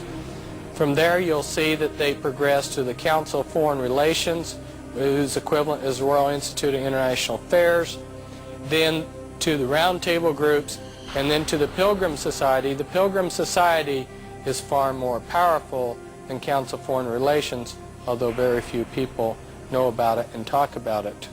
Here are the facts. On May 1st, 1776, a Bavarian professor named Adam Weishaupt founded a group called the Illuminati, or Illuminated Ones. Historians don't always agree on all of the group's goals, but those goals did include the abolition of organized religion and the destruction of the nation-state. In a word, anarchy. But that wasn't uncommon at the time. Many Enlightenment-era intellectuals condoned some form of benign anarchy. Weishaupt's group differed initially in its strategic spread. Members of the Illuminati infiltrated the lodges of Freemasons to gain influence and power. Oddly enough, this plan was a success. The Freemasons were already a secretive organization, and they had a penchant for welcoming freethinkers like Weishaupt into their fold. Members of the Illuminati rose to positions of leadership in Freemason lodges throughout Europe, and they did so in secret. Weishaupt's group developed a system of codes and secret gestures to preserve their covert order, and only the Illuminatists at the top of the organization knew the full extent of their plan. However, the Illuminati themselves had internal conflicts, and soon former members came to the authorities with ominous stories and accounts of strange rites and dangerous, world-changing schemes. This created an uproar in the establishment, and by 1785 officials in Bavaria ordered both the Illuminati and the Freemasons suppressed. After this, it becomes difficult to track the group. Some members doubtlessly went underground, and some conspiracy theorists believe Illuminati members triggered the French Revolution. Although details of the group's actions remain fuzzy, most mainstream historians agree that the Illuminati fizzled out and disappeared after 1785. Or did they? Historians differ on some details of the Illuminati and its founder, but agree that Weishaupt was both a real person and the real founder of the Illuminati. After Bavarian officials ordered the group suppressed, Weishaupt fled Ingolstadt and settled in Gotha in 1787, where he renounced his connection to secret societies and passed away in 1830. To some, this death marks the end of the Illuminati, but to others Weishaupt's death was far less important than outsiders suppose. In fact, they don't believe he founded Illuminism so much as he revived it, and the Illuminati, according to some conspiracy theorists, aren't Bavarian at all. Here's where it gets crazy. Many conspiracy theorists believe the Illuminati's origins date back into prehistory, operating under different names throughout the ages, including the Brotherhood of the Snake. Conspiracy theorists such as William Bramley believe that this secret society can be found in Sumerian scriptures that mention the Anunnaki, who are alternately described as aliens, angels, or gods. The creatures allegedly came from another planet and created human beings as a race of servants. Weird stuff. Here's where it gets even crazier. Theorists like David Icke believe the ancient aliens bred with human beings, creating a race of hybrids. According to Icke, many of the world's elites are descended from these hybrid bloodlines. He also believes these beings can shapeshift between reptilian or human forms. And who are these Illuminati exactly? Ike has named everyone from the banking families to U.S. presidents, European royalty and celebrities as members of this secret, not entirely human organization. In Ike's view, the Illuminati have therefore been with human beings for a long, long time, and have consolidated control over the world's media, its finance, and governments. With such outlandish claims about the Illuminati's origin, it's necessary to dig up some proof, and that's the problem. While it is true that Sumerian records describe a mythic Anunnaki, there is no hard evidence that these creatures were real, rather than works of folklore or religious fiction. Additionally, it was not uncommon for secret societies in the 18th and 19th centuries to create a mythology about their group's origin, pretending to descend from ancient figures such as Hermes or Thoth. These claims of eldritch magical beginnings added a certain allure to organizations. Skeptics are quick to dismiss these claims as smoke and mirrors. But here's the catch for the conspiracy theorists. If these elites actually do control everything, then they have the ability to rewrite history, covering their tracks. In this context, the absence of any proof is occasionally seen as a vindication of the conspiracy theorist beliefs. Adam Weishaupt was a real man, and the Bavarian Illuminati was a real organization.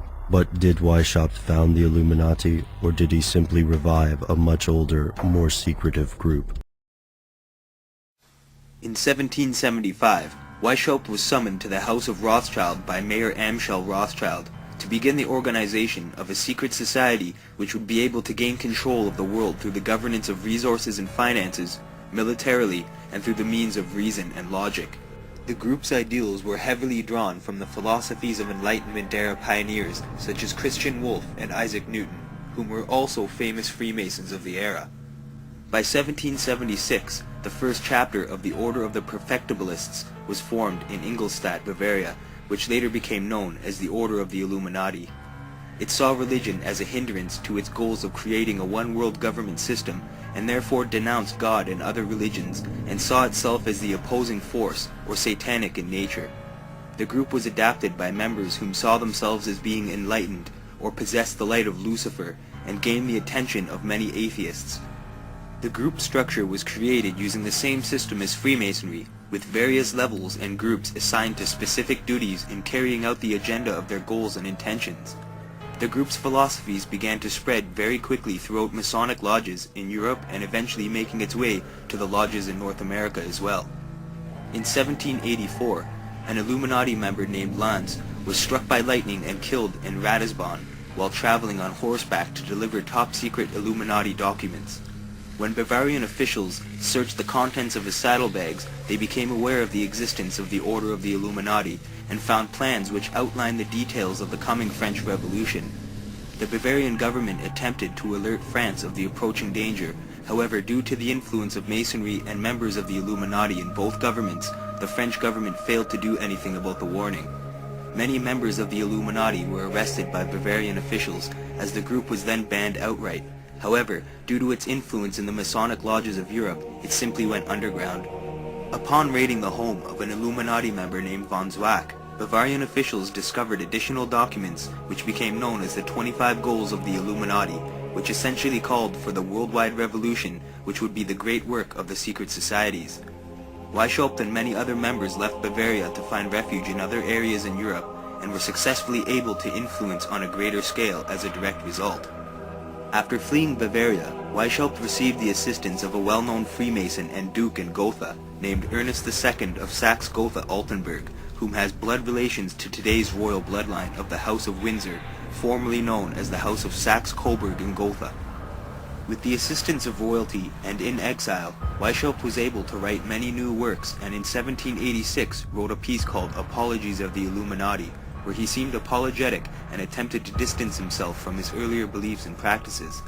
By this time, however, it was much too late, as the Illuminati gained more acceptance by supporters of the ideals of the Enlightenment and a vast amount of Freemasons throughout the world.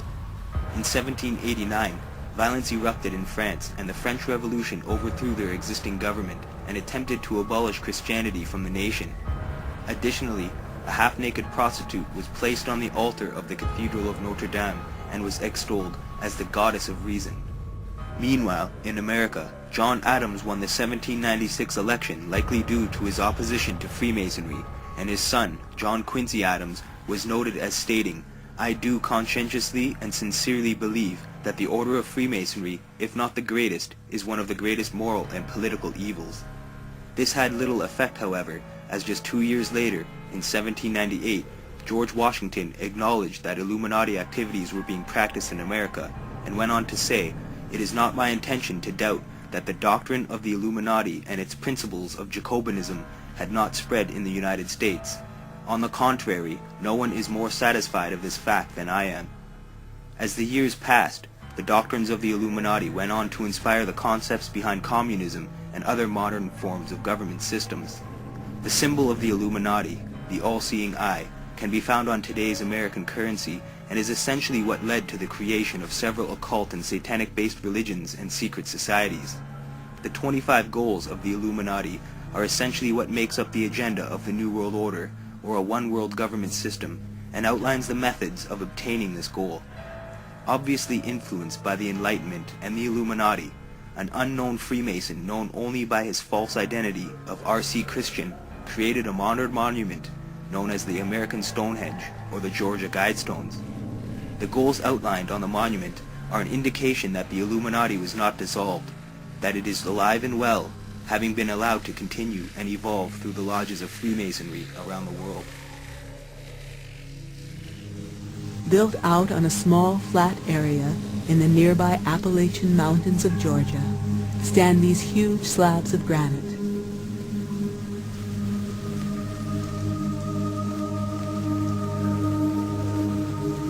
On the surface of the stones are etched what look like some kind of new 10 Commandments in 8 different languages.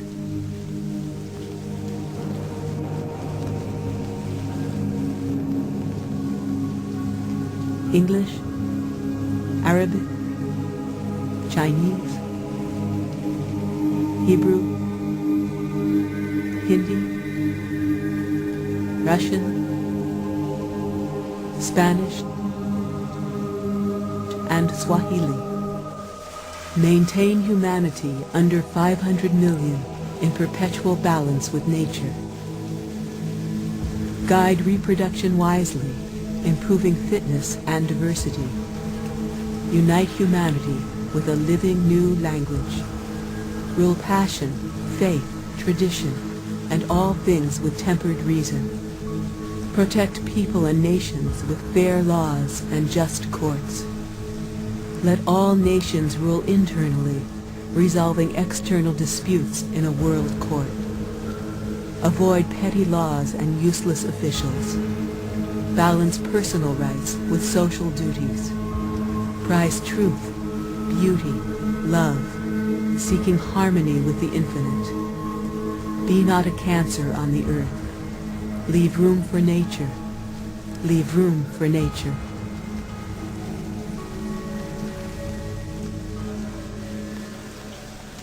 Along the capstone of the Georgia Guidestones, sitting on top of the monument, is a message written in 4 ancient languages: Babylonian cuneiform, Egyptian hieroglyphics, Sanskrit, and classical Greek. The message says, "Let these be guidestones to an age of reason." Gary Jones is the editor of the local newspaper, the Elberton Star. I asked him about the Georgia Guidestones. I wanted to know what the Guidestones were and who built them. Around 1980, a gentleman came to town, supposedly, and went to a local banker and asked the local banker to help him locate a granite company that would enable him to erect a monument for the future. His name was R.C. Christian. It was a moniker that he gave himself to deal with the local people, and he didn't want anybody to know who he was. When you see these guidestones, you'll understand that we're talking about something much larger than your average monument. So, you know, the idea was to help Mr. Christian find someone who could operate on that grand scale. It's eerily similar to Stonehenge, and it's built so that at certain times of the year, you know, the sun comes through and the shadows that it casts and so forth and so on. So it's really a neat thing. I think that what they've got inscribed on those stones are something that someone thought out and thought out thoroughly. When they were first erected, I think they had some cult groups come in and do some, I don't know, spend the night out there. Some people think that it might encourage you know, elimination of overpopulated areas. It's a message to a future generation. Just the way Stonehenge is, just the way the pyramids are in Egypt. So yeah, I mean, the guide stones are going to be here for a long, long time. The Cherokee Indians called this part of the world the center of the universe.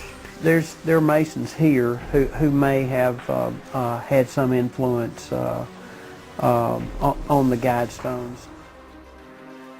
Once I realized I had met an honest, genuine, high-level Freemason who told me there were 13 levels of Freemason above the 33rd degree, and that these people were God. There was no God, they were God. So I asked them about their plans to kill people, and they said, yes, there are too many people on the planet. We need to get rid of several billion. And war doesn't seem to work, so we're going to use disease and starvation. What is at stake is more than one small country. It is a big idea, a new world order, where diverse nations are drawn together in common cause to achieve the universal aspirations of mankind: peace and security, freedom, and the rule of law. Such is a world worthy of our struggle and worthy of our children's future. In the push to reduce global warming, children, according to some, are the new culprits. A think tank in the UK says too many kids are what's making the planet worse, saying large families, anything over 2 children really, should be frowned upon as an environmental no-no, akin to not reusing your plastic bags, driving one of those big gas-guzzling cars, taking long trips overseas. We have before us the opportunity to forge for ourselves and for future generations a new world order, a world where the rule of law, not the law of the jungle, governs the conduct of nations. When we are successful, and we will be, we have a real chance at this new world order, an order in which a credible United Nations can use its peacekeeping role to fulfill the promise and vision of the UN's founders. In the draft copy of the United Nations Global Biodiversity Assessment, it states very clearly that we must reduce the human population from its current level of about 6 billion people down to about 1 billion people. Our presidents can now, on their own, order assassinations, including American citizens, operate secret military tribunals, engage in torture, enforce indefinite imprisonments without due process, order searches and seizures without proper warrants, gutting the Fourth Amendment, ignore the 60-day rule for reporting to the Congress the nature of any military operation as required by the War Powers Resolution, continue the Patriot Act abuses without oversight, wage war at will, treat all Americans as suspected terrorists at airports with TSA groping and nude x-ray. And the Federal Reserve accommodates by counterfeiting the funds needed and not paid for by taxation and borrowing, permitting runaway spending, endless debt, and special interest bailouts. And all of this is not enough. A van pulled alongside of me, and it turned out to be the property owner. And he greeted me, and he was by himself, and so we had a good little dialogue there, and I asked him about the field of black boxes. What were they? Because I'd never seen anything like that.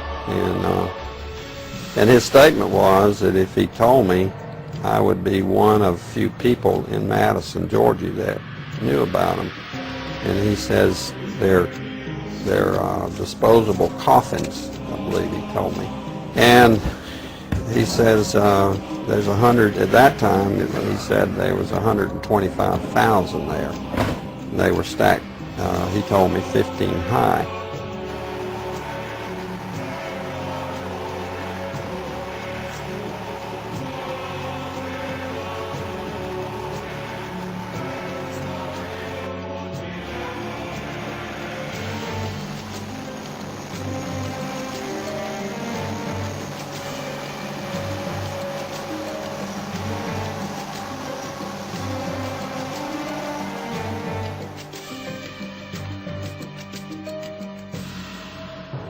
President Obama has put in place a reform apparatus reviving the euthanasia of Hitler Germany in 1939 that began the genocide there.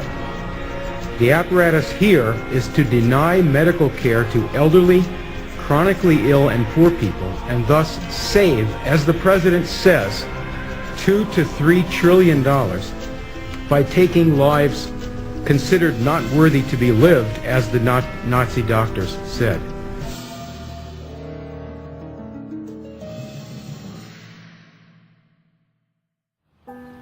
The earth just cannot handle the sheer number of humans who live here.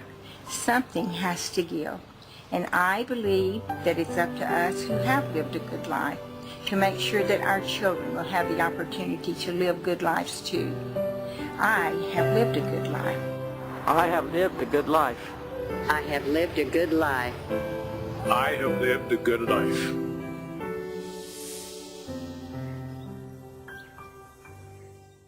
The policy of reducing our numbers on this planet has been the model of the British Empire throughout history, and wherever they are, genocide will follow. Today there are 12 million people at risk of starvation in the Horn of Africa, but that threat is in no way localized, as this year's global grain harvest was exactly half of what our current 7 billion global population needs to survive. It's not just a question of halting the genocide of thermonuclear war.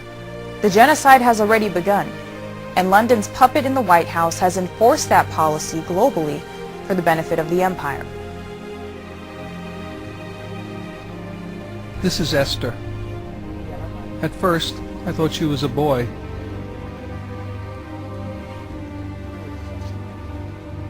And this is her older brother, Sam.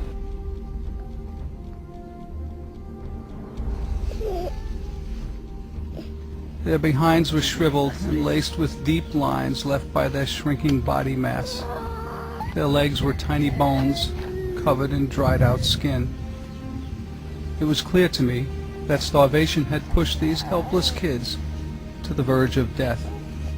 This little boy is 7 years old. Look at the size. Look at my camera. 7 years old.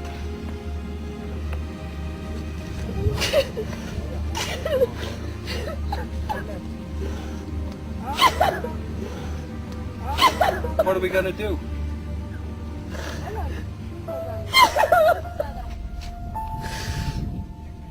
Severe malnutrition leads to death. It stunts growth and forces the body to turn on itself for food. Sam is under 3 feet tall and weighs under 20 pounds. Both Sam and Esther were also afflicted with polio. Neither of them could walk. We could not imagine why they were abandoned, left starving, lying hopelessly in the dirt. As we tried to absorb the nightmare before us and figure out what we should do, a little girl emerged from the bush. This little girl is the sister of those 2 little boys, and she was actually cooking for them at one point. Can you imagine? It was Sam and Esther's older sister, Jane, a very small 8-year-old. She had walked miles to fetch water in order to bathe her brother and sister. We and our cameras attracted a crowd. The sight of the kids paralyzed the crowd. They could only stand in horror and watch.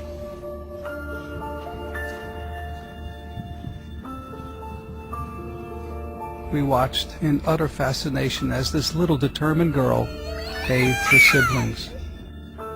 While most 8-year-olds are busy playing, Jane faced a life and death situation alone.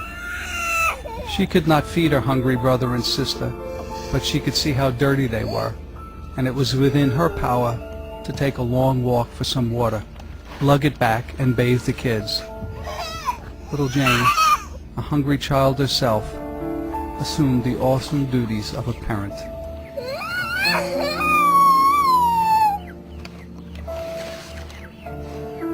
To look into the face of a suffering child is to see the depth of humanity and the heart of God, and we are able to drop all vestiges of our selfishness and desire nothing more than to see another experience relief and joy. Most organized religions, sadly, devote much of their time and energy to defending dogma or destroying dissidents. When kneeling before a fragile little boy like Sam, those kind of petty and immature religious practices dissolve into a sea of insignificance. Love is all that matters, and love compels us to reach out to Sam and Esther. The world in which most of us live has become a civilization based from class values, where in order to be accepted, we must conform to a capitalist infrastructure designed to bring in as much profits as possible. There exist several thousand companies that make immense amounts of profits from charging people money for the necessities for survival, and because of this, any single person, culture, or community that does not participate in its vicious cycle simply goes without. A vast amount of these corporations are in control of the food and energy supply, and although they create much of the food that is required for the world's population, still, millions of people starve, and there have been obvious divisions in place. As governments around the world promote the ideas of overpopulation and global warming, many new strategies, policies, and programs have been set in place to decrease the human population, and these strategies are not particular to a single country or nation. These methods have existed for thousands of years, and can be divided into two categories: soft kill techniques and hard kill techniques. As starvation still occurs in many parts of the world, this can be identified as a hard kill method of population control. Other forms of hard kill techniques include war, natural disasters, epidemics and disease, and nuclear catastrophe. Soft kill techniques are less obvious and are covertly applied to a population as it's not designed to kill instantaneously, such as the methods used in a hard kill scenario. Oftentimes, soft kill techniques are meant to only shorten a lifespan or kill off select groups of people. They also exist in the forms of diseases, viruses, and bacteria, and is the reason why there has been so many food and product recalls in recent years.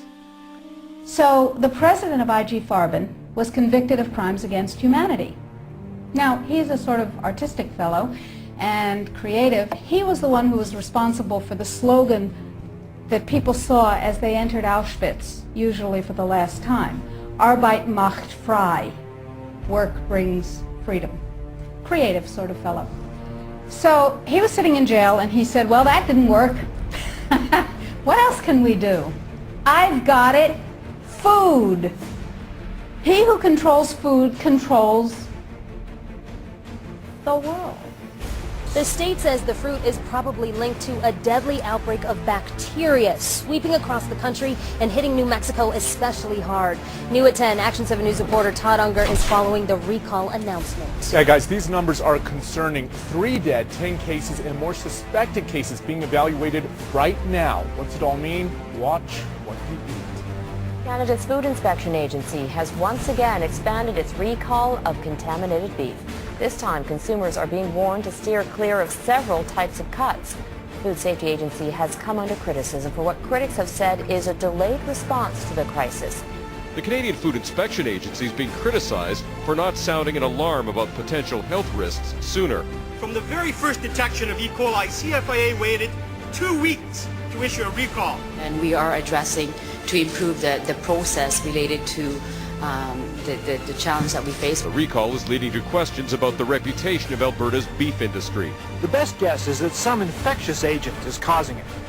Today, researchers here at the National Centers for Disease Control said they had found several cases where people who had been sex partners both had the condition. The scientists say this probably means they are dealing with some new, deadly, sexually transmitted disease. The investigators see this as a serious public health problem. Farmers in the milk industry say it's safe, but studies suggest a link to cancer. Don't miss this special report. Monsanto's engineered growth hormone did not comply with safety requirements. It could be absorbed by the body and therefore did have implications for human health. Mysteriously, that conclusion was deleted from the final published version of their report. They knew there were problems. They saw serious potential human health problems, and they stood up in Canada and said, we're not going to approve this because we don't believe it's safe. We have been pressured and coerced to pass drugs of questionable safety including the RBST. I personally was very concerned that there's a very serious problem of secrecy, conspiracy, and things of that nature, and something needs to be done. The FDA was then on the hot seat. They had to come up with an answer. They didn't come up with a good one. And they never took the opportunity then. I mean, what would they do? Pull it off the market and say we need to now do the job that we didn't do the first time? They didn't do that. From the time a child is born, it is raised within a system that is designed to restrict them from reaching their potential.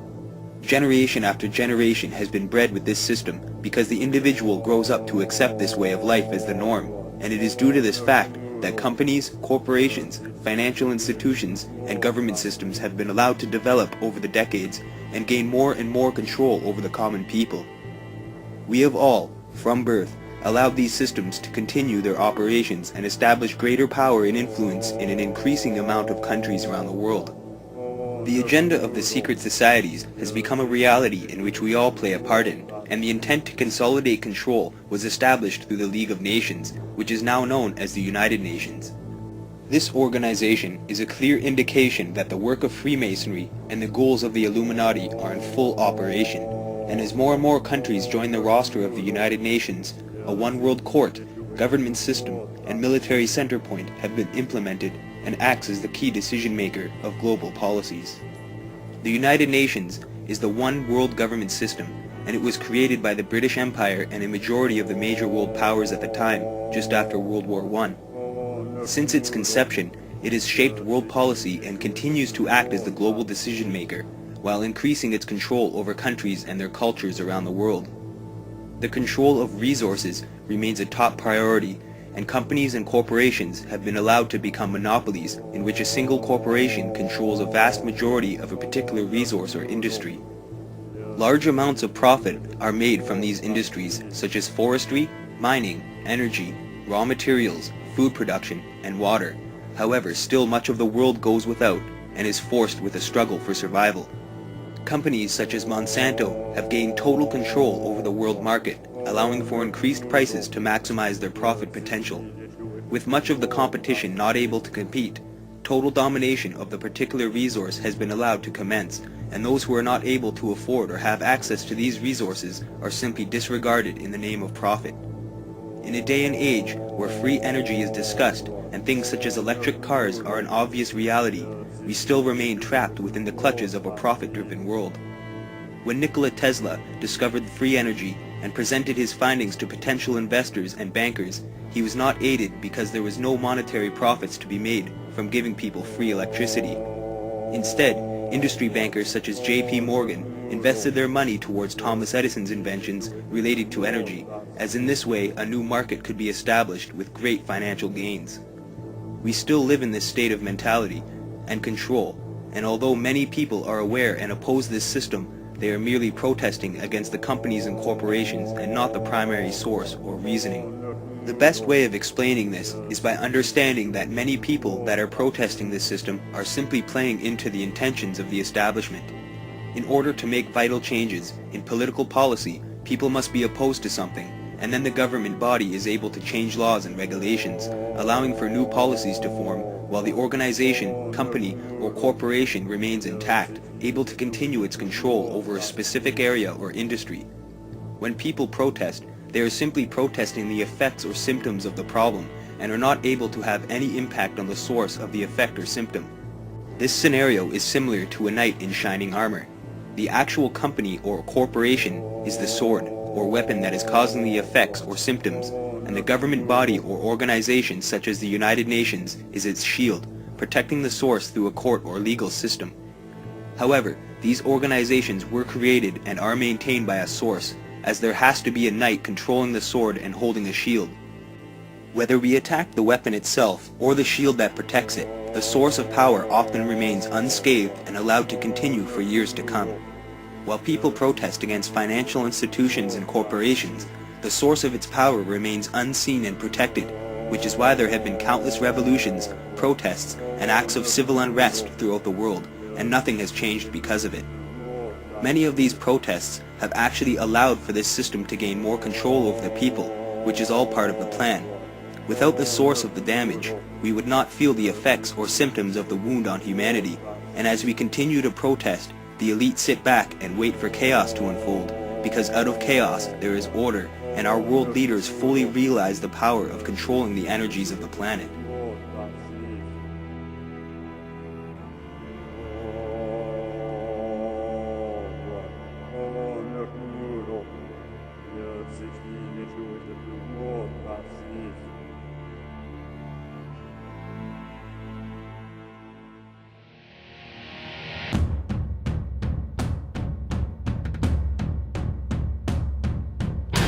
Illuminati, you've come to take control. You can take my heartbeat, but you can break my soul. We all shall be free.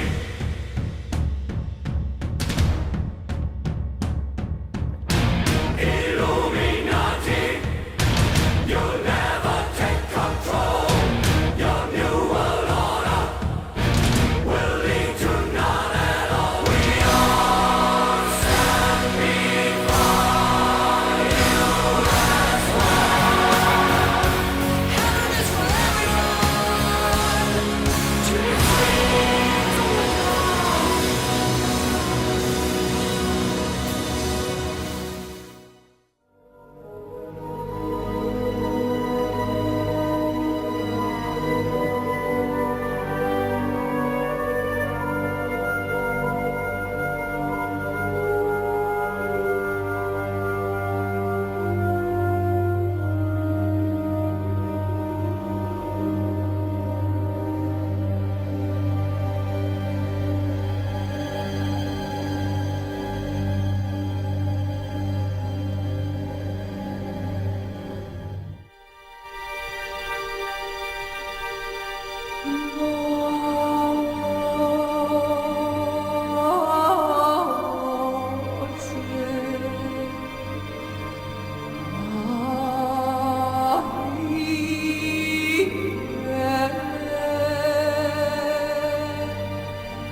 This interbreeding produced the kings and queens and the elite royal families of the ancient world, where they claim their right, their genetic right to be the king or the queen or the leader because of their connection to the gods.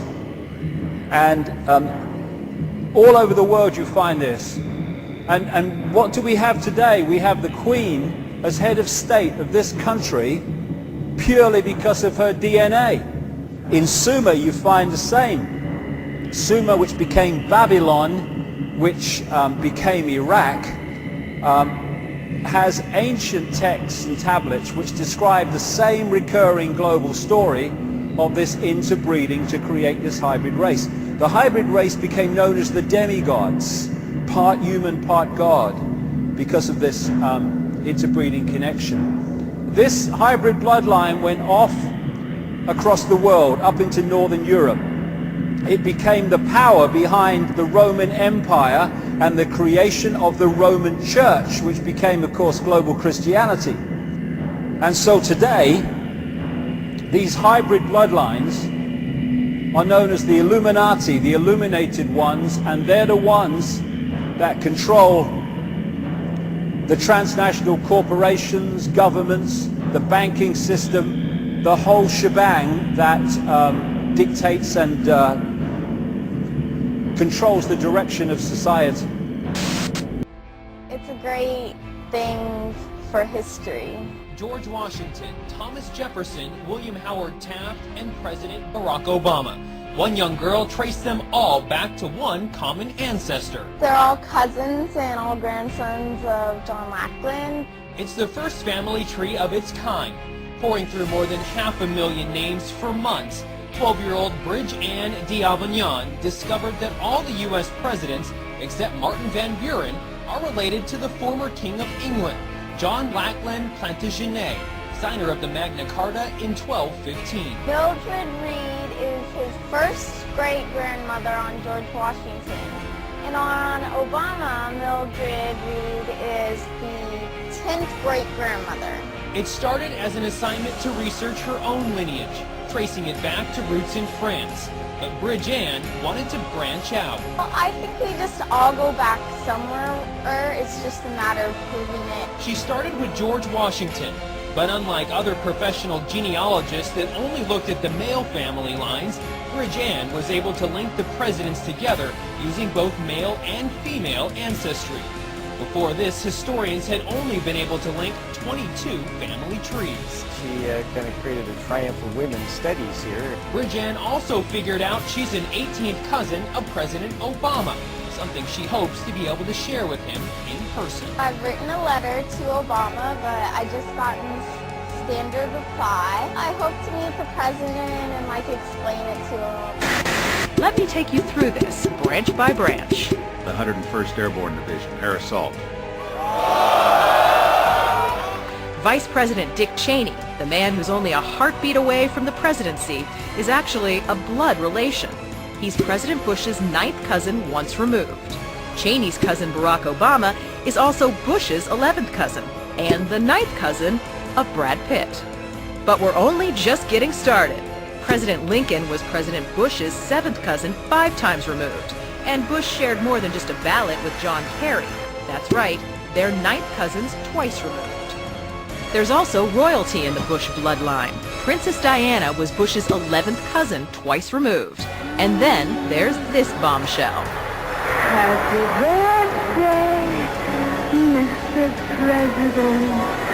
Sure, she may have been singing to JFK, but what about GWB? He is, after all, her 9th cousin 3 times removed. He's also related to Playboy founder Hugh Hefner, even Pocahontas, and Vlad the Impaler. Trace the family tree far enough, and you get Madonna, Celine Dion, and Tom Hanks. These spiritual beings have been ruling this planet through very specific bloodlines who long ago swore allegiance to these beings in exchange for wealth and power over the human race, in preparing the whole world for the ultimate spiritual deception these evil entities have planned. These bloodlines are literally able to be traced by genealogists all the way back to ancient Sumer and Babylonia, and these human familiars or pets of the demonic angels have worshipped Satan and his minions under many forms from the time of Sumer right up to our present day. It can be said that a picture paints 1,000 words, and once one is aware of the decipherings and meanings of symbols, something as simple as a logo or shape can tell a story of 1,000 words or more. The study of symbolism allows for a better understanding of the secret societies, their agenda, and their members, and enables us to discover the impact it has had on our lives in the modern world. Much can be revealed by taking a look at a family's crest, a flag, or a shield, as all of the components that make up its design serve specific purposes and often relate to the history of the bloodline or entity the design is intended for. As we know, the Red Cross symbolizes the Knights Templar, the Rosicrucians, and is often associated with blood or related to health. It can also be found on several flags, including the United Kingdom's. A crown symbolizes royalty and is often connected to the plasma of the sun or the corona and is worn on the crown of the head. This is also where we find the crown chakra, which is the chakra that is thought to connect us with the gods or to heaven. Lions are also found on royal coats of arms, which some have crowns and some do not. Lions found wearing a crown are linked to royalty and is a symbol of the descendants from the house of David and the tribes of Judah. A lion also symbolizes a connection with the sun or fire, whereas a unicorn found on a crest represents the moon and is a female symbol representing a connection to a female goddess or deity. An eagle found on a shield or crest, such as the one in Freemasonry and of the Holy Roman Empire, represents anointing or as being selected to serve and is a fire symbol as well. The eagle has also been associated with the tribes of Dan in relation to the bloodlines. Now that we know a bit about the symbol's meanings, if we take a look at the Canadian coat of arms, which was designed after it declared independence from Britain, we can determine that it is a country controlled by royalty, as we can see the crowned lion that sits upon it. The coat of arms for the Windsor family, known as the Royal Coat of Arms, is intricately designed with many symbols which describes a great deal in regards to the family's history and bloodline origins. After we fully understand the implications of the various symbols found on the Royal Coat of Arms, we see the bigger picture and can understand many other crests used by families and on the flags of several countries. Colors also play an important role on flags and crests, and red is often associated with the bloodlines linked to royalty throughout the ages, or better known as the bloodlines of the Illuminati. Do you know your blood type? The blood that flows through your veins contains your life force, and your blood group type can tell you a lot about your ancestors. Do you have O-Rhd negative blood? O-Rhd negative blood, or blue blood, sangre azul in Spanish, is a very ancient bloodline. I am sure you've heard all the stories about the Holy Grail and Mary Magdalene moving to the south of France with the children of Jesus.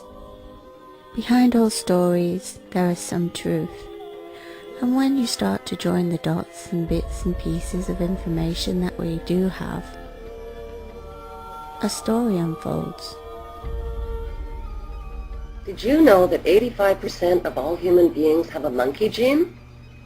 The monkey gene is called the rhesus factor, or Rh factor, because it can be traced to the rhesus monkey. Chances are your blood type tests Rh positive, which means you've got the monkey gene. If by chance your blood type tests negative for the monkey gene, you are in a small minority of only 15% of the world's population. So what happens when an Rh negative woman gets pregnant with an Rh positive partner? Her body rejects, attacks, and kills the fetus, unless of course there's medical intervention. What is the cause of this strange breeding incompatibility within the human species? Are Rh negative people alien in some way?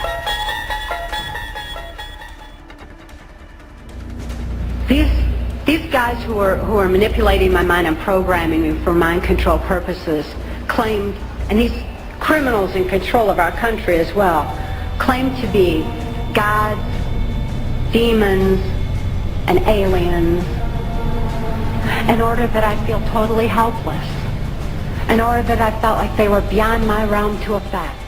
And we had cataloged 57 different species.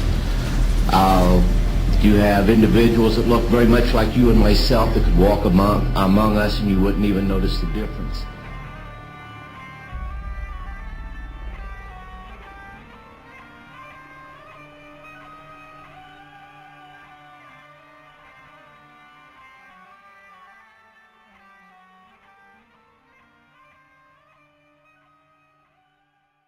In 2012, not only did Britain host the Olympic Games, but the Queen also celebrated her Diamond Jubilee. The opening ceremony to the Olympic Games was a massive occult ritual with much symbolism used throughout, and the stadium that was built to host the event was specifically created to enhance the ritual's effects.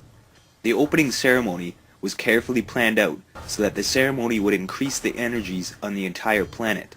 With the involvement and attention of a majority of the world, the energies become increased along the ley lines of the earth, and this energy can then be controlled and manipulated.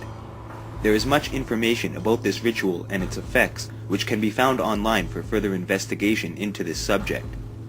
It was also no coincidence that James Bond, 007, escorts Queen Elizabeth from Buckingham Palace in a sequence that was a part of the opening ceremony called The Arrival. In this scene, James Bond is shown arriving at the palace and picking up Queen Elizabeth, where they then enter a helicopter and fly through London. When they arrive at the Olympic Stadium, they parachute out of the helicopter, which exhilarated audiences around the world. Not only was the scene with James Bond used as a promotional stunt for the latest Bond movie, but it also served a much deeper, hidden meaning with occult inspiration. The creator of the fictional character James Bond, Ian Fleming, created the character based off the actual founder of British intelligence, John Dee. Not only is Dee accredited for founding British intelligence, but he was also a highly esteemed alchemist, occultist, mathematician, astrologer, author, sorcerer, and mystic. He is best known as being the personal advisor to Queen Elizabeth I, and he signed all of his documents and correspondences with the Queen with the sigil of 007. Ian Fleming incorporated the 007 with the James Bond character, which is also why it was John Dee, aka James Bond, who escorted Queen Elizabeth II to the 2012 Olympic Games. The formations of some of the opening ceremony and much of the symbolism can be linked to John Dee's glyph, known as the Monad, in which Dee wrote a book about it, called the Monad Hieroglyph. Dee rose to power in very curious circumstances, as he was initially charged by Queen Mary for attempting to end her life using sorcery. When Queen Mary mysteriously died, Queen Elizabeth I took the throne, and Dee received a high position in the court as the Queen's personal advisor, magician, and intelligence leader.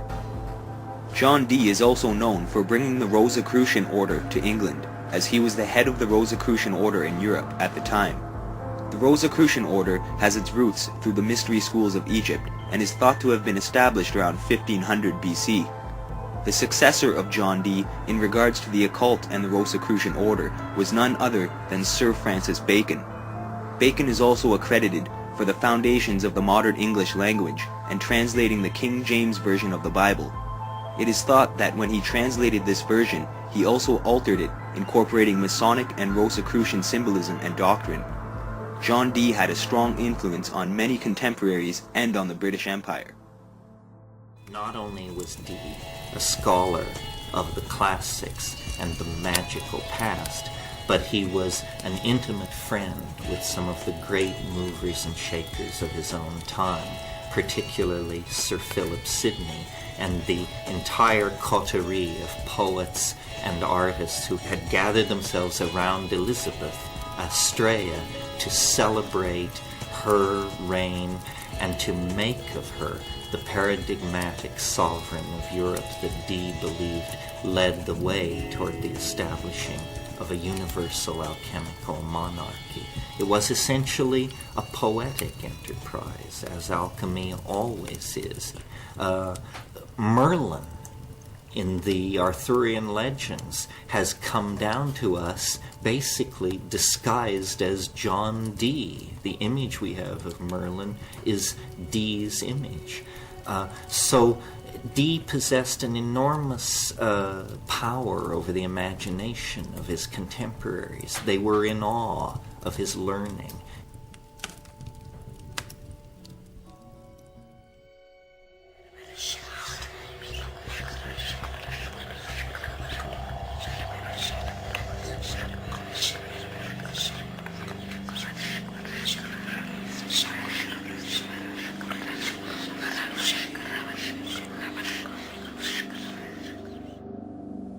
Il demonio è pure dell'esorcista. L'esorcismo è lui che ha paura e non abbiamo paura noi. E sono contento di dare in botta al demonio. Quando mi dice il demonio che chi sei, io domando Satana. Ah, ora mi sei capitato, adesso ti ho dato un sacco di botte. Dunque, e quindi è lui che grida. Perché quando grida la persona, ci sono dei gridi qui delle suore che si sentono a volte fino in fondo, fino alla strada si sentono. Dunque nel giardino. Ma non è certamente la persona che grida, ma è il demonio che sente queste botte.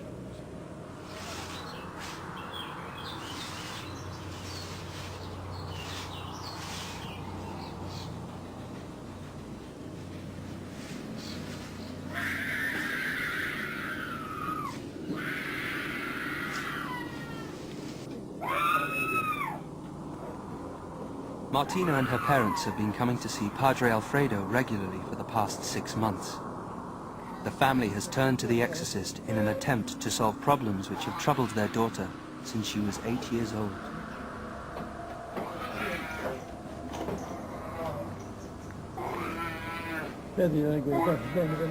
Although Martina comes to the sessions willingly, as soon as she enters Padre Alfredo's bunker, she suffers a violent reaction.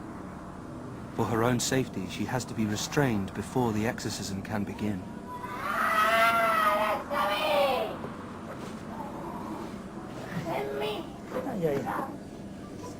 fuoco all'inferno, vai! Prende l'acqua, padre, prende l'acqua, là, prende l'acqua. Lasciami! Prende l'acqua. Sì, ci ho pensato, ma... L'acqua, l'acqua. Non ci ho pensato. Là. Sta buona?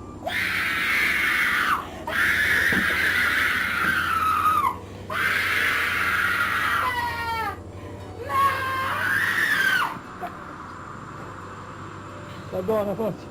Ci avevo pensato, The exorcism consists of a ritual first formulated in 1614 and updated by the Vatican 2 years ago. Nel nome del Padre, del Figlio e dello Spirito Santo. Signore Gesù Cristo, Dio di Padre eterno Padre, Dio di grazia, il tuo nome santo è di Cristo, è di Cristo, è di Cristo. Ecco l'acqua del il esorcismo viene una forza particolare. Dunque ho notato questo, a volte il demonio, siccome l'esorcismo sono come potesse uno bastonate, picchia il demonio, no? E mette l'acqua santa nella mano, mi brucia, mi sono accorto di questo. Il demonio è furbo e cerca di parlare per riposarsi. Avete visto mai i pugili? Quando si danno i pugni, a un certo punto si abbracciano, si riposano, respirano un attimo. Il demonio fa la stessa tattica, dunque parla e io invece non bisogna dargli retta, continuare l'esorcismo, in modo che non c'è tregua, sono botte. Ave Maria, piena di grazia, il Signore è con te.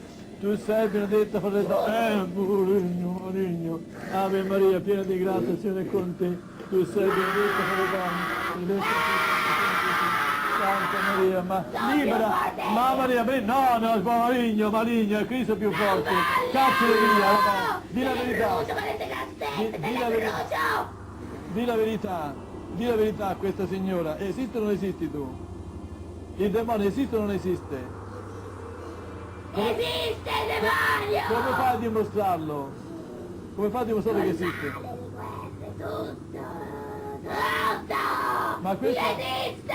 E chi non ci crede bene? Ma questo...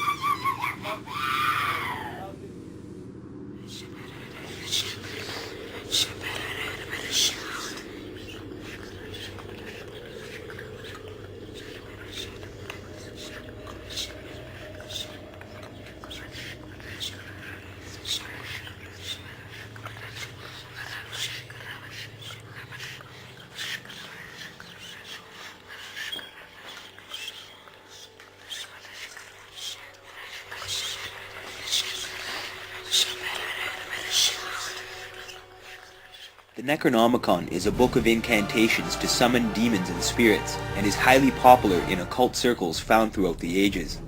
It is easily obtainable from several bookstores, and has been portrayed in many movies such as The Evil Dead, The Ninth Gate, The Necronomicon, and several others.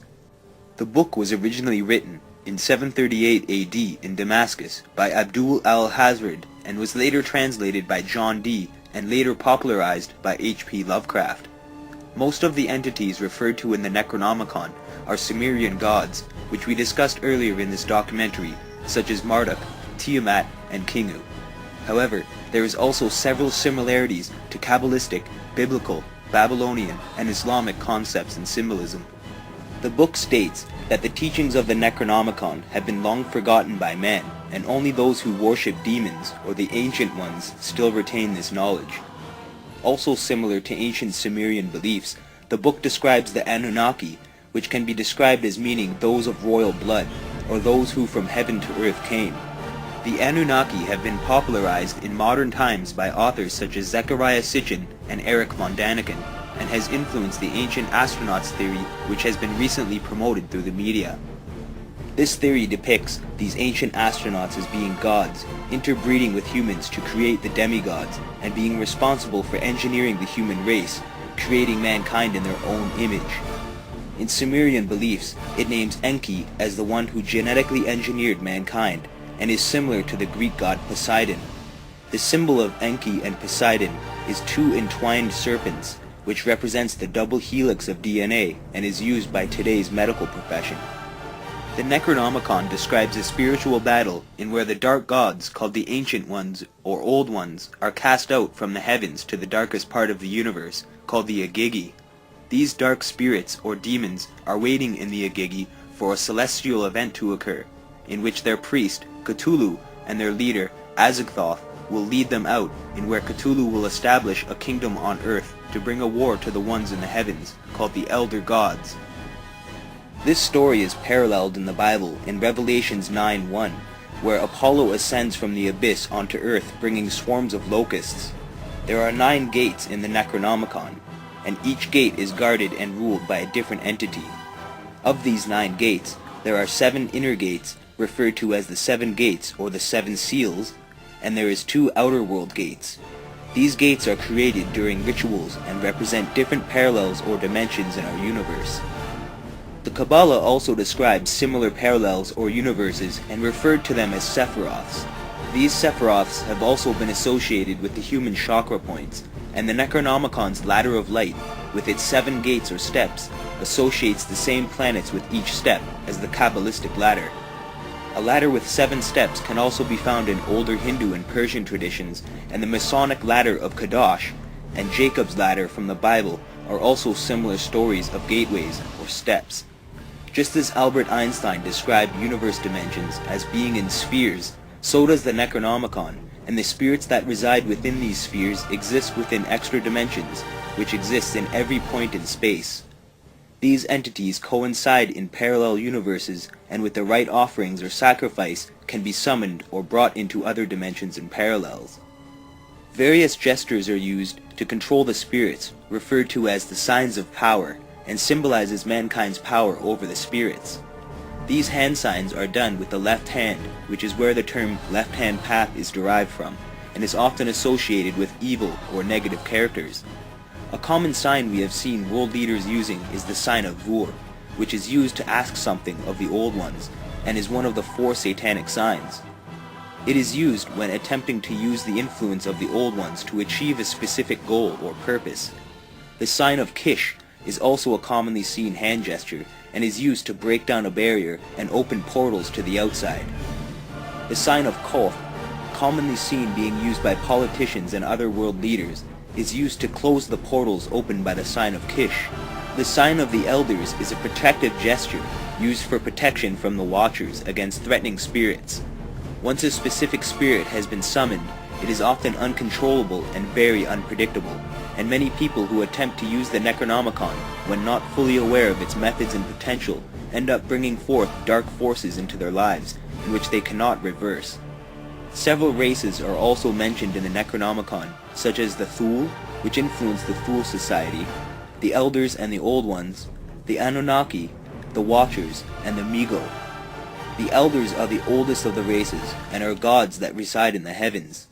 They are ruled by Anu, Enki, and Enlil, and known as the Great 3 Watchers.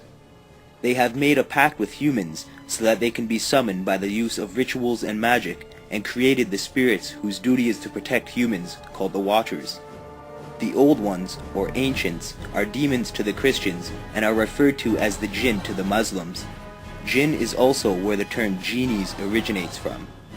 Depending on the intentions of the magician, certain gods or demons can be summoned for various reasons, and some of these spirits come in the form of a dark presence or energy, while others are meant for positive purposes. Some of the gods, such as Cthulhu, referred by Aleister Crowley as the Beast 666, are able to possess the magician and can lead to unpredictable results. With a basic understanding of energies, one can understand the reasons in which someone would want to summon spirits and can alter certain people, events, or achieve specific goals or intentions. There are many stories of people whom have dabbled with black magic and have had severe consequences as a direct result, and is thought to be the explanation behind demonic possessions, and in many instances ends up as insanity or even death or suicide. Many people do not believe that summoning spirits and demons actually works, but the truth of the matter is that the power lies within the believer, or the eye of the beholder, and is the reason why people achieve altered states of consciousness during meditation and prayers. Many cultures use specific potions or mind-altering drugs, such as ayahuasca, to achieve higher levels of consciousness and to help tap into other dimensions and planes of existence, and an early recipe for LSD can also be found in older versions of the Necronomicon. The formula is called Space Mead and calls for the mixing of morning glory seeds soaked in wood alcohol. This formula is intended to increase the effectiveness of opening the gates and summoning the spirits. Many secret societies have incorporated aspects of these rituals into their own, and people like Aleister Crowley have developed powerful techniques and rituals to achieve greater outcomes. Just as we can find with the systems of nature, there is always a battle happening between positive and negative energies, and it is for this reason that the magician understands the capabilities of rituals and the practice of magic, alchemy, psychology, and nearly all aspects of life. It is also for this reason that many world leaders become involved in secret societies and the occult, and use this magic to shape and influence the world in which we live. There is a cure, however, and it lies within the hearts and minds of all people on Earth. And through a better understanding and awareness, an age of great change can become a reality for us all. It's time to take a deep look within ourselves and discover who we really are, and realize just how much potential we have within us.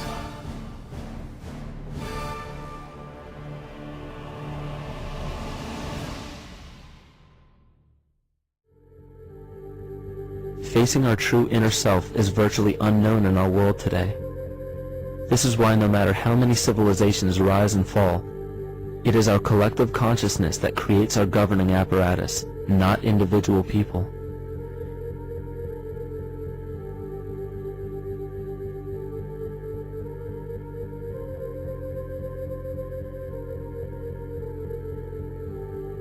And after countless attempts, you would imagine that people would realize that a physical retaliation may not be the solution.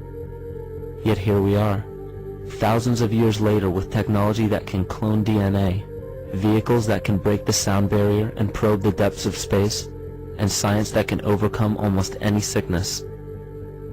Yet we still fail to take notice to the importance of thoughts and consciousness. This is the very definition of insanity. And every single one of us is responsible for this psychic epidemic, because we're killing the messenger and paying no attention to the message.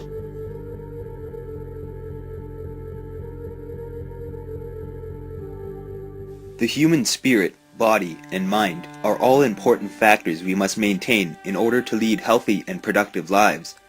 Human life can be related to the life of a tree or a plant, in which once a human or a plant stops growing, it then dies, and becomes broken down to replenish the earth in new ways. The important thing to remember in this scenario is that once we stop growing, we are then waiting to die, and it is quite unfortunate that many people are living a life in which they have allowed themselves to stop growing in spirit, body, and mind due to the world of bondage that has been bestowed upon us. Many people have given up, or believe there is nothing that can be done to change the world, and in turn many people feel that they are insignificant or remain living in an environment based from fear of the establishment.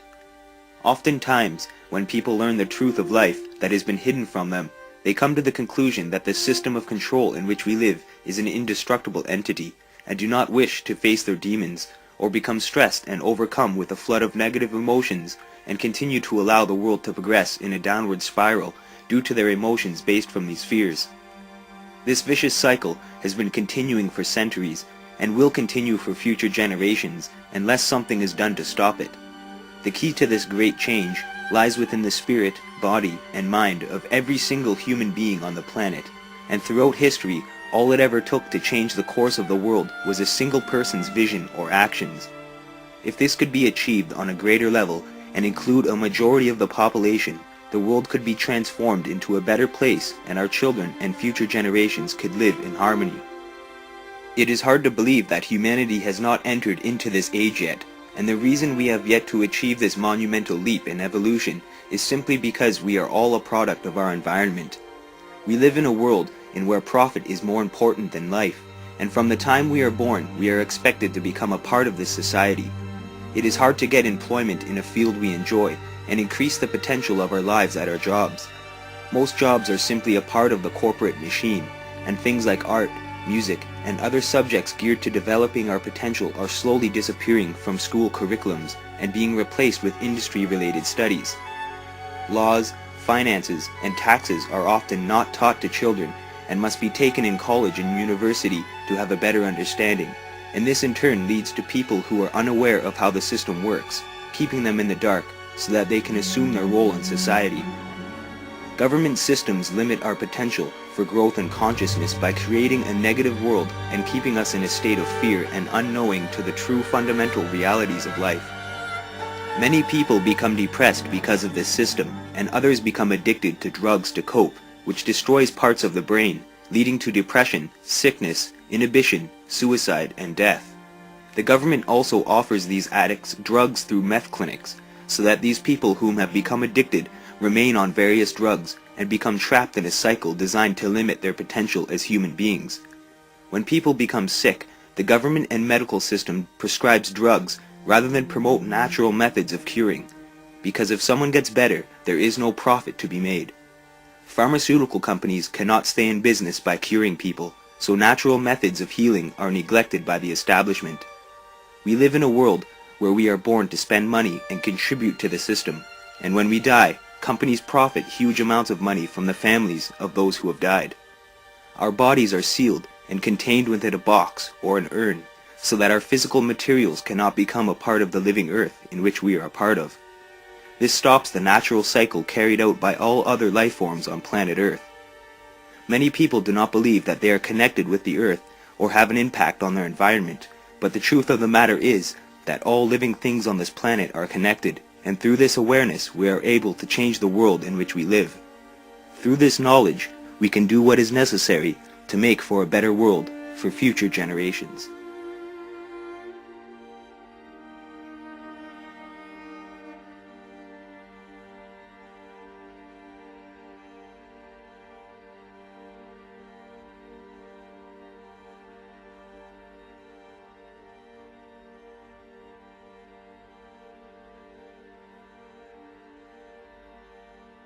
Mrs. Ritalik created two distinct environments for her test plants.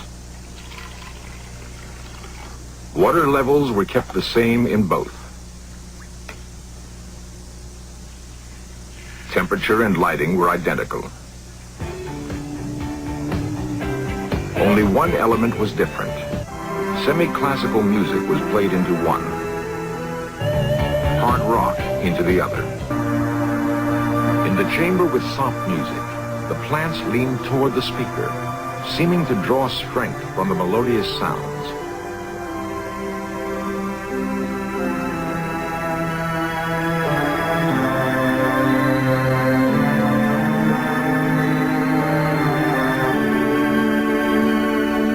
In the chamber with rock music, the plants shrank away and eventually died.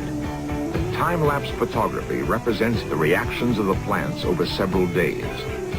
The results are unmistakable.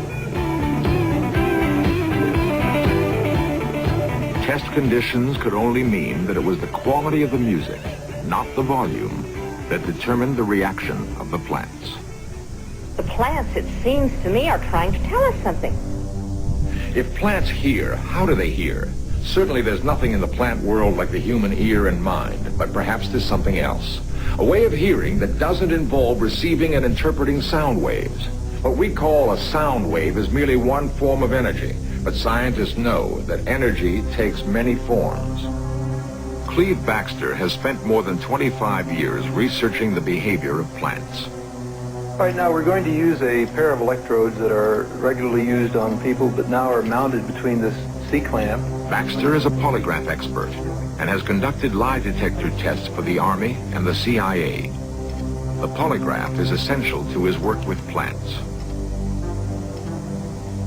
This is a conventional piece of polygraph equipment of which we're using only 1/3, the galvanic skin response section. Now I'm going to activate the chart drive on the equipment and turn up the sensitivity and balance in the plant between these electrodes. Now, the tracing we're getting now represents the plant.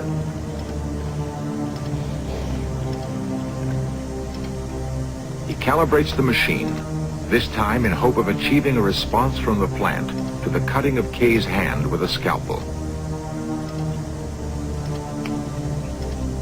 You got a hand to spare? Right here? All right. Now, what I'm going to do is just to cut a little bit here. When you feel this, the thing that was going fairly calm is now going pretty wild. I think the plant is tuned into your apprehension pretty nicely. Now let's see if it's tuned into this.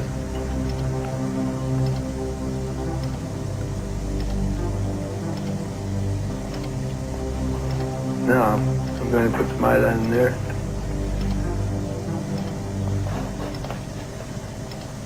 This time, the results were positive.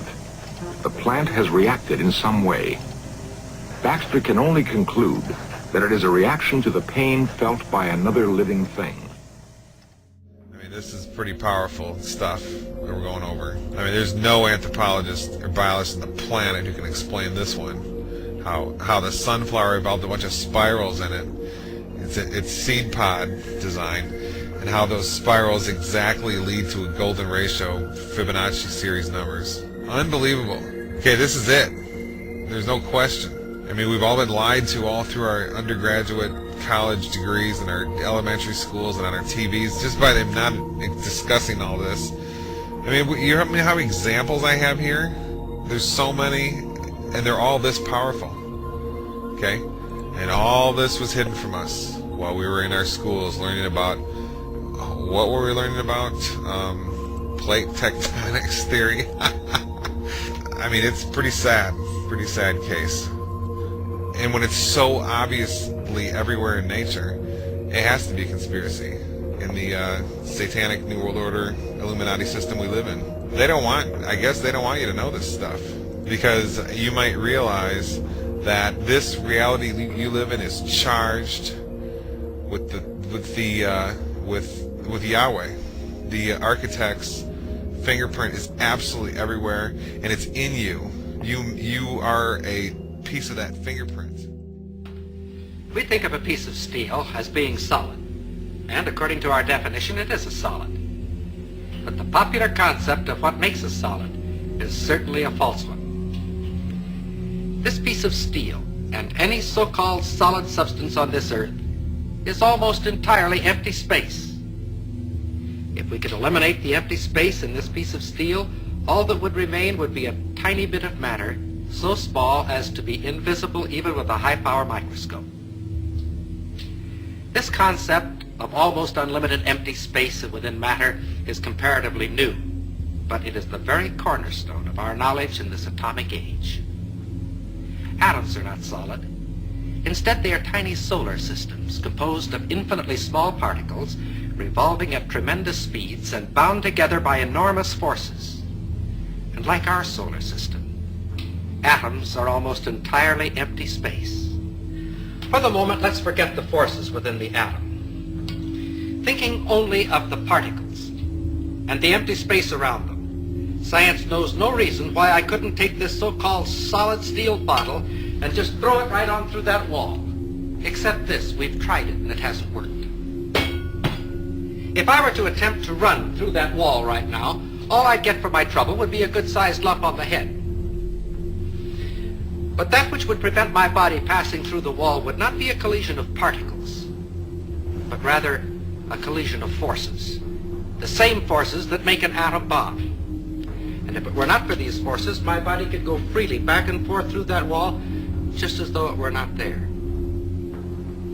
It is within the realm of scientific possibility that there could be two worlds coexistent, occupying the same part of space at the same moment of time, each world just as real as the other, with its mountains, valleys, rivers, trees, and people. And that one world could pass freely through the other world, neither world being conscious of the existence of the other world, if you grant just one thing. Atomic forces within the material substance of these two worlds that are not mutually interactive.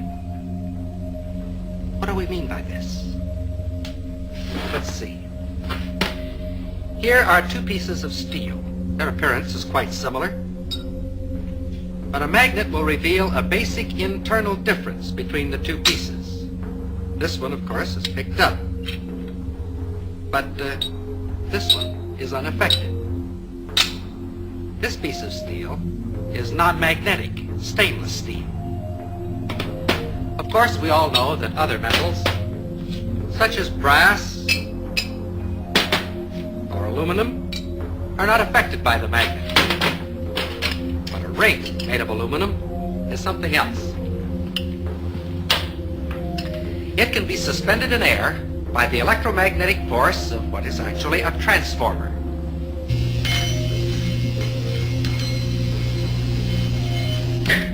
The ring being in effect a one-turn shorted secondary. A smaller ring will react even more violently.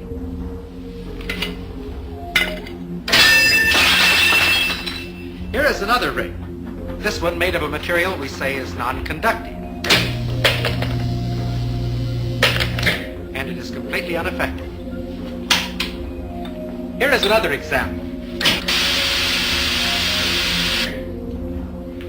Several thousand watts of power were involved in that spark. If we replace the spark gap with a copper coil, the same power now flows through the coil. It's invisible, has no effect on many substances, but it can generate a lot of heat. Wood, paper, things that we think of as being quite inflammable are not affected at all.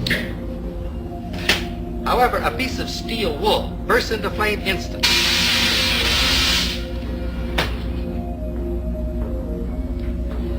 Did you ever fry an egg on a cold stove?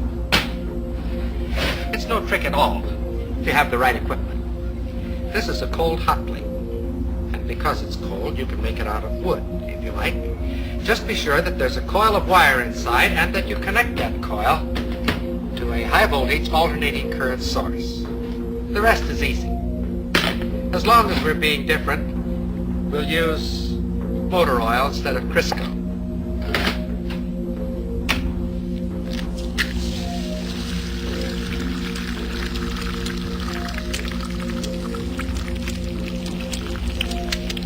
The egg fries very quickly, but the stove remains perfectly cold. In fact, if you wish to keep it handy, you can fry your egg on the morning newspaper. With a gadget like this, you can get up in the morning, sit on the stove, read the morning newspaper, and fry the eggs in your lap. Another example of the fact that physical forces can be quite selective in their effect. All of the examples which we have cited thus far have been in the physical realm, and of course have been limited by that fact. We can, however, cite examples that transcend the purely physical and clearly demonstrate the reality of these two worlds. Well, it was interesting because I became a biologist, a developmental cellular biologist. I'm working on cells, of course, and in my graduate work I was cloning stem cells. And it's interesting because a lot of people think stem cells are something brand new that just came into this world recently, and the fact was I was cloning stem cells back in 1967, 40 years ago. And the significance was, while I was doing this research, I was also teaching medical students. So I was teaching medical students the foundation of how cells work, the conventional story out of the textbook, genes control life, what we call the genetic determinism, the belief that genes control your traits, behavior, your physical characteristics, etc. And what my research revealed when I was studying the stem cells was this, very profound. I put one stem cell in a petri dish all by itself, and it would divide every 10 to 12 hours. So it'd be 2, 4, 8, 16 cells, 32 cells. After about 2 weeks, I have thousands of cells in the petri dish, but what was unique? They were all genetically identical. But then I did the experiment. The experiment was to take some cells out of the dish and put them into a separate dish with a different environment. Okay. And so the environment is a culture medium, but the culture medium to cells is like the world that we live in. It's got the air, the water, the food, all the things in it. So I take the cells out of my stem cell dish, put them in a separate dish with a different environment, and the cells form muscle. But then I went back to the same dish with genetically identical cells in it and took some cells out and put them in a different environment, and they form bone. And then I went back to the same dish with genetically identical cells and put them in a third petri dish with a different environment, and they formed fat cells. And there I was confronted with this reality. All the cells are genetically identical, but they had different fate: fat, muscle, bone. And I said, simple question, what controls the fate of cells? And the answer is the environment. It was the only thing that was different because they were all genetically identical. So I started to really say, oh my goodness, here I am teaching genes control life to the medical students, and yet the cells were revealing to me that, hey, they all had the same genes, but it was the environment that I put them in. And so the environment controlled their life. And a very simple experiment that is very profound for us today is, if I took my dish with plastic petri dish with cells in it and moved it from a healthy environment to a less than healthy environment, the cells get sick. And if I were a doctor of cells, you might say, well, what kind of drugs would you give these cells? And it turns out, no, you don't give the cells any drugs. You just take the dish from the bad environment, put it back into a good environment, and the cells will innately, naturally come back to health again. So how did this realization impact you at the time? Because you were teaching something completely different. Yes. You did this experiment and you realized what you were teaching wasn't the full truth. Oh, absolutely. And then I had a problem with my colleagues because, first of all, they doubted my work, and then I brought them into the experiments and I had them observe them, watch them, and they all said, wow, yeah, the environment controls the cells. But they wanted to marginalize it, so they would say, oh, that's an exception or an anomaly because we're teaching genetic control. It didn't fit the story. The net result, what it led me to do was, I had tenure. I had tenure at the university. I walked out of the university and said, look, I can't keep my integrity and at the same time teach something I know was patently wrong. So I walked out because I saw that teaching the belief that genes control life was very, very incorrect. And it's very interesting because I did that in 1970. Now that's like 40 years ago. And guess what? The new science that is just coming into the forefront of our world today is something called epigenetic control. What I was teaching was genetic control by genes. The new science, which is now coming around, is called epigenetic control. And what that means, you understand the prefix epi means above. So you say epidermis, that means the layer above the dermis, skin. If I say epigenetic control, literally it says control above the genes. And this is the new science. And why is it profound? Because when you teach genetic control, you teach victimization. You didn't pick the genes as far as we know. The genes control your traits. You can't change the genes, so you become victimized by your heredity. And the new science, epigenetic control, reveals how your response to the environment, as you change your response to the environment, you change the fate of your cells, just like in the Petri dish. That makes you a master, because you're the one that has the opportunity to change your perception and response, so therefore you're the one that controls your genes. Ancient philosophy talked about an end of time and a transformation of humanity. And while they could tell us about when this might occur, they really didn't underline why it would occur.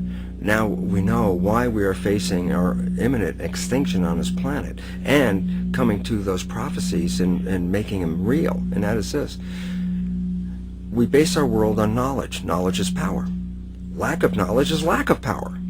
Well, the knowledge that we've been operating with for many centuries, and the last couple hundred years specifically, the new scientific knowledge, is not actually found to be valid today, which means we've been operating from misperceptions, misbeliefs about the world comes from. Well, the idea is very simply this: if you don't understand, if you have a misperception of the world, it can kill you. And so the significance, I'll give a simple example, is that if we had an anorexic person standing right here, and you and I looked at this anorexic person, we say, well, this person's near death, skin and bones. And we should ask them, what do they see when they look in the mirror? They say, well, I look in the mirror, I see this overweight, bloated person.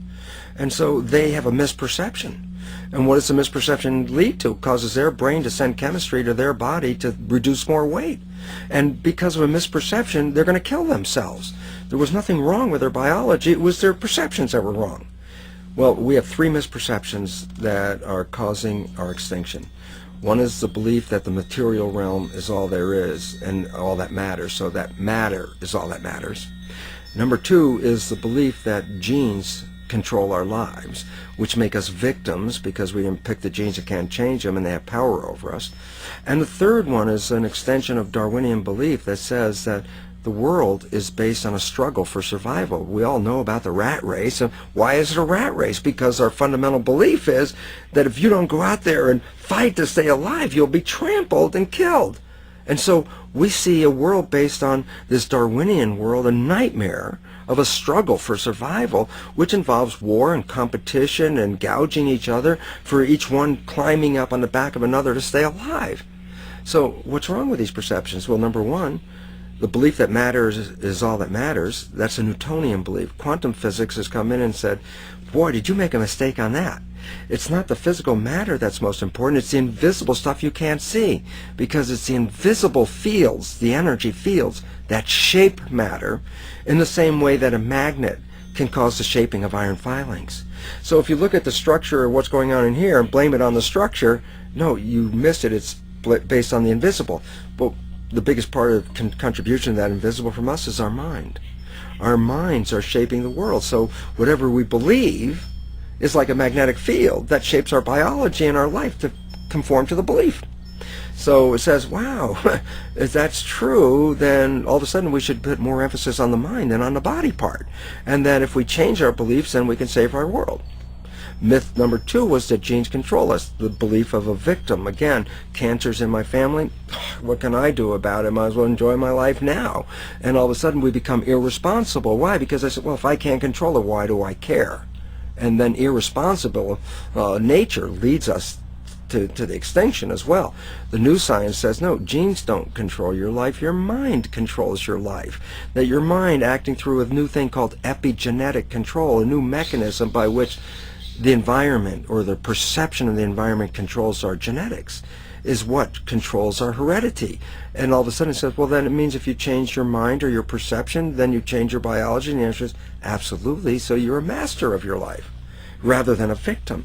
And the third one that says, get all the matter you can, take it from the earth, rape the planet, gather it all in your yard because that's a measure of your success. Turns out, no, it's not. And the competition you use to gather all this matter is actually now found to be destructive, because evolution is based on a cooperation.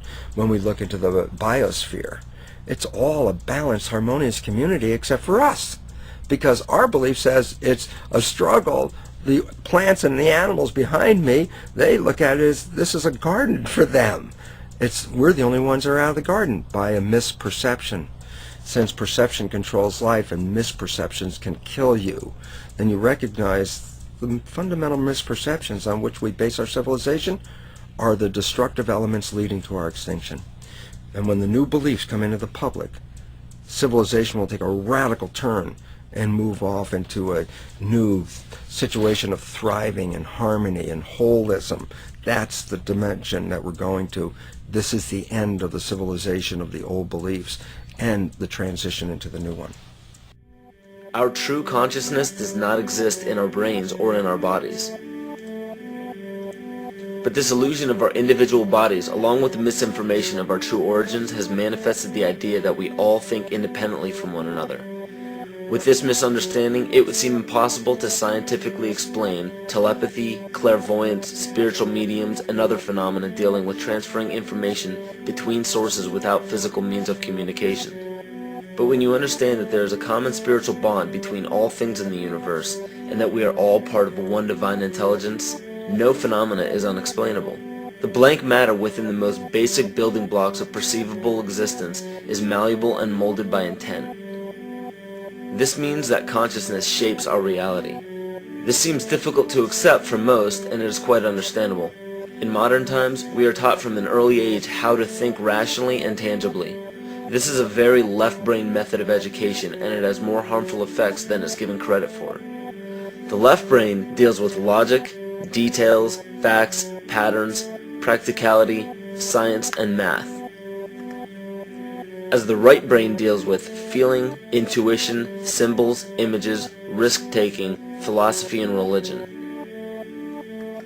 With a deliberate push for government-controlled educational curriculums, generation after generation of the youth are being taught to focus only on the facts, figures, and numbers. Repetition is used to train children subconsciously to accept what they're learning. Children aren't rewarded for questioning the validity of the information they receive. They are ridiculed. However, the children who blindly accept the information as true and merely regurgitate the information on command when it is time to take a test, those children go on to become the decision makers in our government, law, medicine, business, and every other occupation with power and prestige. The most detrimental effect of being pushed away from holistic thinking with the full brain into a strictly left brain thought is what is known as the suppression of the feminine. Every male and female have both feminine and masculine qualities. It has nothing to do with man or woman. These are represented by the left and right brain, yin and yang, black and white, light and dark, and most every other duality. Both are vital to our spiritual and physical health. So the intangible parts of our existence, such as emotions, are part of the true reality of higher consciousness. If emotions are part of a realm that we cannot experience with our five senses, then how is it that we are all aware of our emotions? What most people believe to be emotions are not truly the emotion itself. What we are experiencing is the physical manifestation of these emotions. Anger causes disturbance in the psyche, which manifests itself in the ego. These manifestations cause the heart rate to increase, body temperature to rise, and spawn many other physical traits that signify anger. Just as music from the radio is a physical manifestation of an intangible signal, our experience of emotion is the physical manifestation of an intangible signal as well.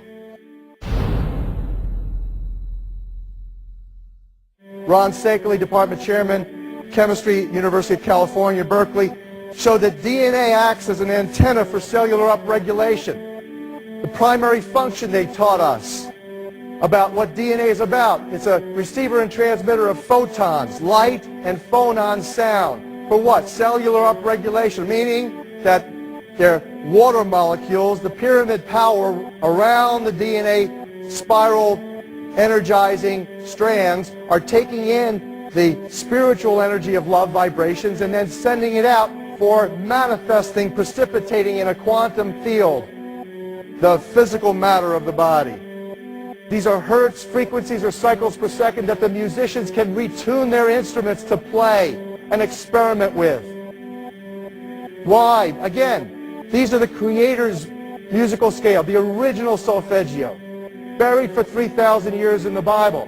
So the ancient priests who knew how to levitate the huge stones for the building of the pyramids, and the Masonic knowledge that predated ancient Egypt, the ability to have this information, these frequencies, serve the function of creation, destruction, and miracles on behalf of the empowered people who had access to this knowledge. I say that because of this metaphor.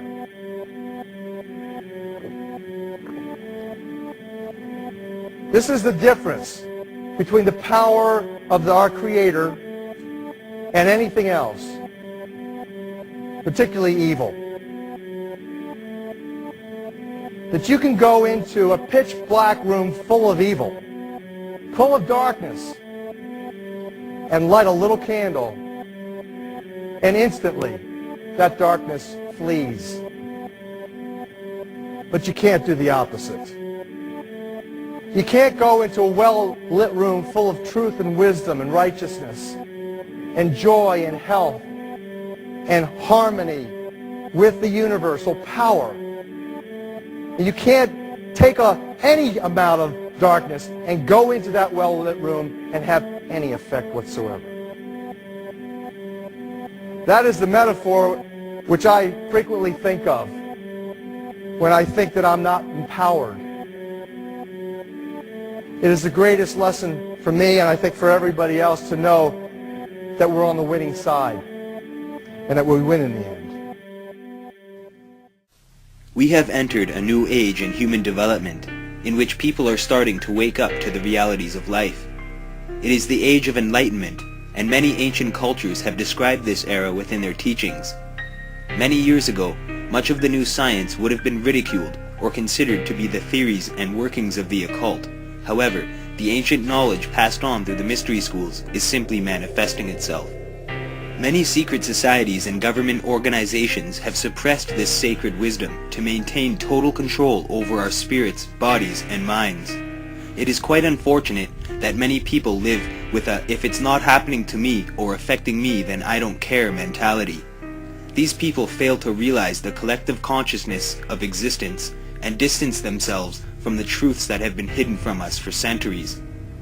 Much blame is placed upon wrongful sources when, as always, the answers to our problems have existed within us all along. It has always been our consciousness that has shaped the course of history, and if we were to all work together to change our ways instead of contributing to a society based on conflict, struggle, and competition, our collective consciousness would manifest itself to change the overall mentality and development of the planet and of ourselves. The world we live in is designed to keep us thinking inside the box, and our way of living is meant to keep us distracted so that we do not care about the effects of control and the damaging effect it has on our minds. In World War II, Nazi scientists discovered a way to limit human potential without the victims knowing about it. These experiments proved that by administering fluoride into the water supply, people then became very passive, less aggressive, forgetful, and easily controllable. The fluoride affects a part of the brain called the pineal gland, which is responsible for producing melatonin and is considered to be a vital part of the brain responsible for our connection to the spiritual realm. It is not as common in Europe. However, fluoride can be found in the drinking water supply of most North American cities and several other countries around the world. It is important that we address the issue of contaminating our food and water supply, because this has a much greater effect on us than one might think imaginable.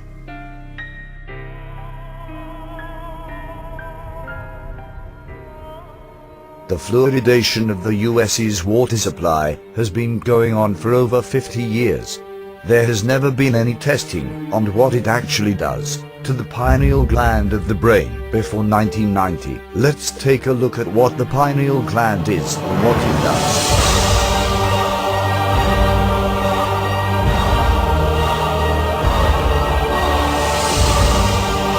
The pineal gland, also called the pineal body, epiphysis cerebri, epiphysis, or the third eye. It produces melatonin, a hormone that affects the modulation of wake, sleep patterns, and photoperiodic, or seasonal functions. It is and is located near to the center of the brain, between the two hemispheres, tucked in a groove where the two rounded thalamic bodies join. The pineal gland is reddish-gray, shaped like a tiny pine cone, and about the size of a pea, 8 mm in humans. It is often seen in plain skull X-rays, as it is often calcified. Calcification is typically due to intake of the fluoride found in water and toothpaste.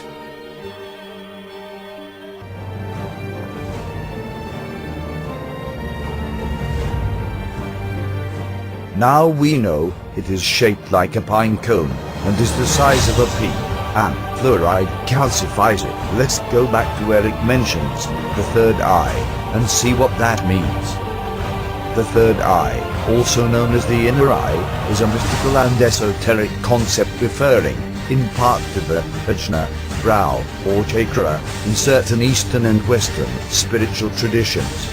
It is also spoken of as the gate that leads within to inner realms and spaces of higher consciousness. In New Age spirituality, the third eye may alternately symbolize a state of enlightenment or the evocation of mental images having deeply personal spiritual or psychological significance. The third eye is often associated with visions, clairvoyance, precognition, and out-of-body experiences, and people who have allegedly developed the capacity to use their third eyes are sometimes known as seers. The true function of this mysterious gland has long been contemplated by philosophers and spiritual adepts. Ancient Greeks believed the pineal gland to be our connection to the realms of thought. Descartes called it the seat of the soul. This gland is activated by light, and it controls the various biorhythms of the body. It works in harmony with the hypothalamus gland, which directs the body's thirst, hunger, sexual desire, and the biological clock that determines our aging process. When the pineal gland awakens, one feels a pressure at the base of the brain. This pressure will often be experienced when connecting to higher frequency. A head injury can also activate the third eye.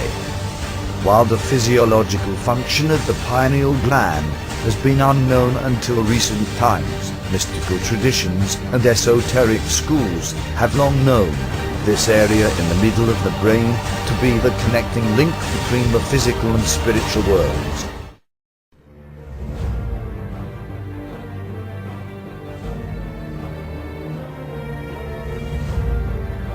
I used to think, just how far down the foxhole do I need to go to find out exactly what it is that is being hid and what is it they want from us, when all I had to do all along was to look in the other direction, behind my eyes, in the center of my brain, to see it.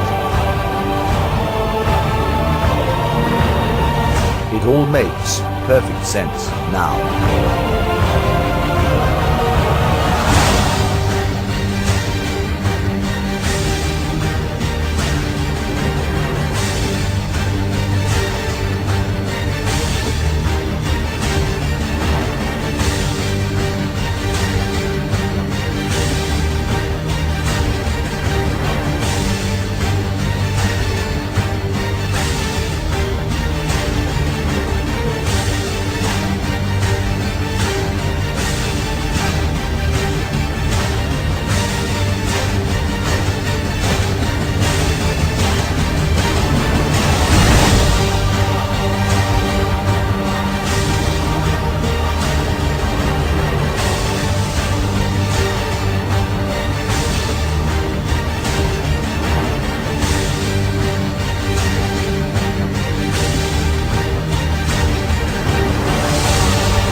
The dream world, or the ethereal, plays a very important role in all of this and has been a sacred part of nearly all ancient cultures found throughout history.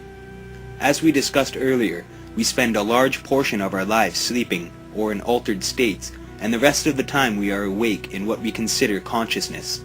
It is to my belief that there are two dimensions of actual reality based upon my research and experiences: the waking world and the ethereal, or the dream world. Our mind and soul are a part of the ethereal, and our body, mind, and soul are a part of the physical world.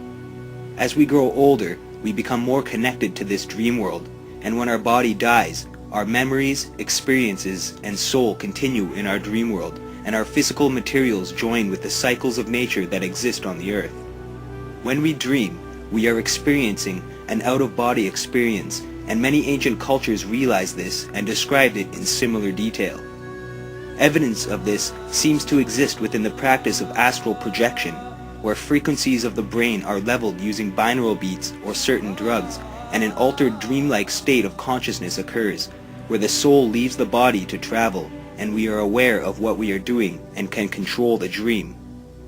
This state of consciousness is not always obtainable, which is why many people do not experience the phenomenon. However, by using binaural beats and other methods, achieving a positive outcome becomes more likely. From my own personal experiences, I have traveled to many places in my dreams, including distant galaxies and planets, and have even been able to learn things or come up with new ideas as a result. Many people have accredited inventions or theories to their dreams, including Albert Einstein, Carl Jung, and Stephen King's novels. The dream world seems limitless. However, it is hard for most people to remember their dreams, and some don't remember any at all. Since we spend much of our lives within the dream state, it is very important that we try to connect to this realm and apply it to our lives while we are awake. By tuning into this other dimension of our existence, it can change who we are as human beings, and as a direct result, have an impact on the world that we live in. Although things like water fluoridation and contaminating foods has a direct effect on our brains and likely our ability to connect with our spiritual side of life, by identifying the problems that exist in our world and then approaching the problem is the only way we are able to make a difference for future generations. Secret societies and ancient teachings have had a keen interest in the study of the occult and the spirit world because they know of the importance of this aspect, and is also one of the reasons there has always been an attempt to control and manipulate the spirit, body, and mind of unwitting people.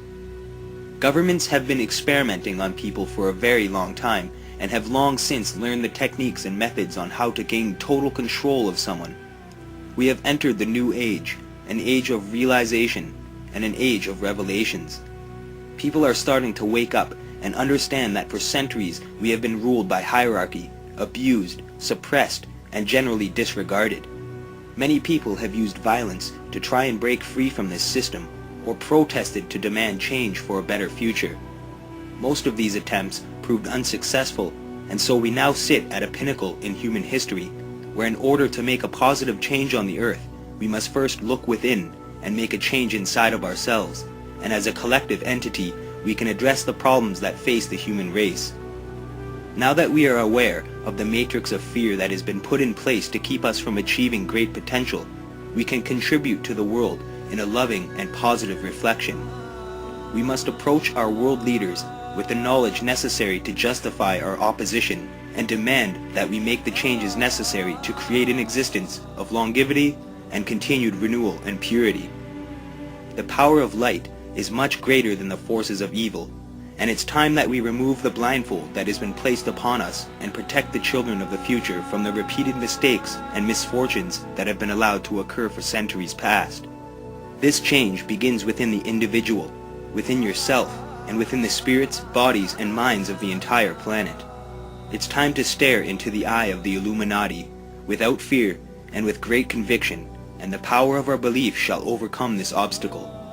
I hope that this information has been useful to you all, and a complete puzzle has been formed within your mind. Please share this information and teach our children the important factors in life, for it is in not only our hands, but that of the future generations. We cannot continue to allow this system to determine the fate of our planet, and it's time we wake up to a new world of realization and use our full potential.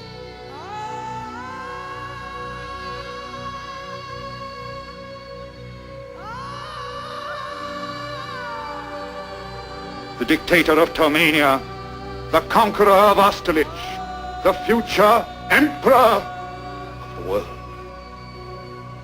Speak. I can't.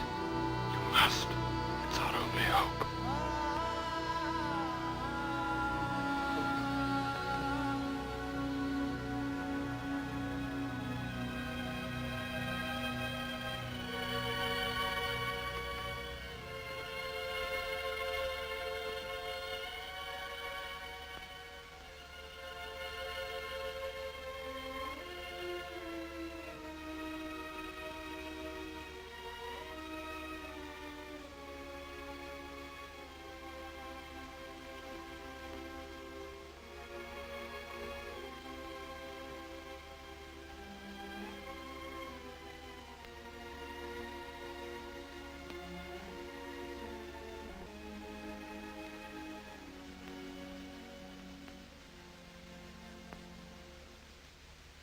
I'm sorry, but I don't want to be an emperor. That's not my business. I don't want to rule or conquer anyone. I should like to help everyone if possible. Jew, Gentile, black man, white. We all want to help one another. Human beings are like that. We want to live by each other's happiness, not by each other's misery. We don't want to hate and despise one another. In this world there's room for everyone, and the good earth is rich and can provide for everyone. The way of life can be free and beautiful, but we have lost the way. Greed has poisoned men's souls, has barricaded the world with hate, has goose-stepped us into misery and bloodshed. We have developed speed, but we have shut ourselves in. Machinery that gives abundance has left us in want. Our knowledge has made us cynical, our cleverness hard and unkind. We think too much and feel too little. More than machinery, we need humanity. More than cleverness, we need kindness and gentleness. Without these qualities, life will be violent, and all will be lost. The aeroplane and the radio have brought us closer together. The very nature of these inventions cries out for the goodness in men, cries out for universal brotherhood, for the unity of us all. Even now, my voice is reaching millions throughout the world, millions of despairing men, women, and little children, victims of a system that makes men torture and imprison innocent people. To those who can hear me, I say, do not despair. The misery that is now upon us is but the passing of greed, the bitterness of men who fear the way of human progress. The hate of men will pass, and dictators die, and the power they took from the people will return to the people. And so long as men die, liberty will never perish. Soldiers, don't give yourselves to brutes, men who despise you, enslave you, who regiment your lives, tell you what to do, what to think, and what to feel, who drill you, diet you, treat you like cattle, use you as cannon fodder. Don't give yourselves to these unnatural men with machine minds and machine hearts. You are not machines, you are not cattle, you are men. You have the love of humanity in your hearts. You don't hate, only the unloved hate, the unloved and the unnatural. Soldiers, don't fight for slavery, fight for liberty. In the 17th chapter of St. Luke it is written, the kingdom of God is within man, not one man nor a group of men, but in all men, in you. You, the people, have the power to create machines, the power to create happiness. You, the people, have the power to make this life free and beautiful, to make this life a wonderful adventure. Then in the name of democracy, let us use that power. Let us all unite. Let us fight for a new world, a decent world, that will give men a chance to work, that will give youth a future and old age a security. By the promise of these things, brutes have risen to power, but they lie. They do not fulfill that promise. They never will. Dictators free themselves, but they enslave the people. Now let us fight to fulfill that promise.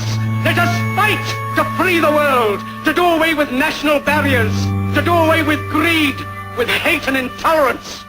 Let us fight for a world of reason, a world where science and progress will lead to all men's happiness. Soldiers, in the name of democracy, let us all unite!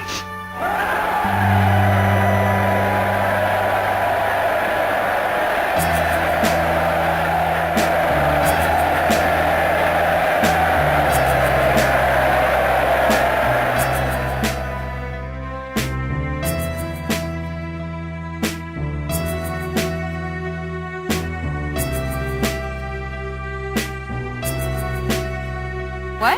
Oh, really? On the inside of the hoodie, everybody. Take a moment. What is it? Making the world more open and connected. Oh my God! It's like a secret vault.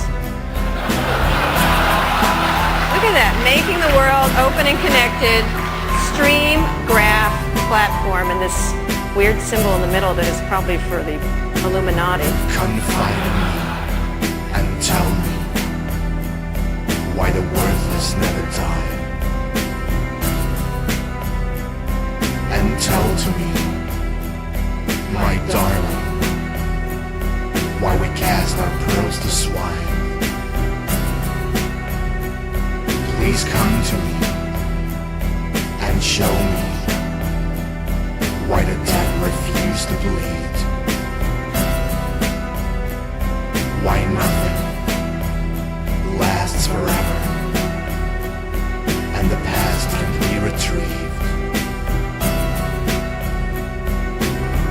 I am the Alpha, I am the Omega, I am the beginning and the end. I am the answer, I am the enigma, I am the flame which never ends.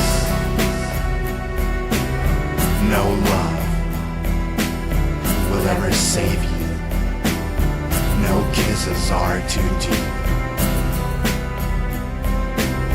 No cross will give you answers or satisfy your needs.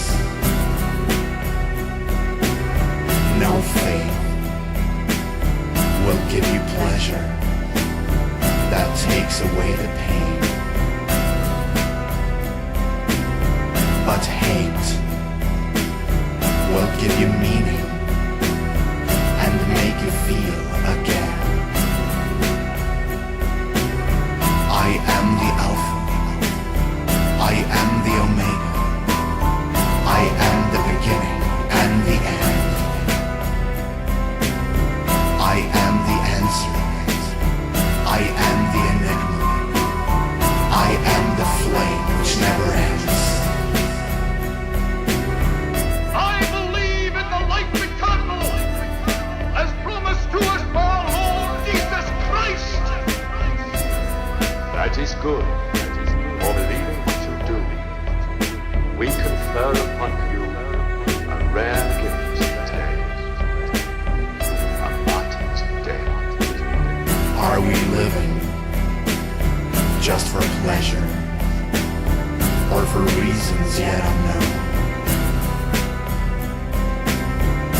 dreams realize our secrets when we reach into my soul.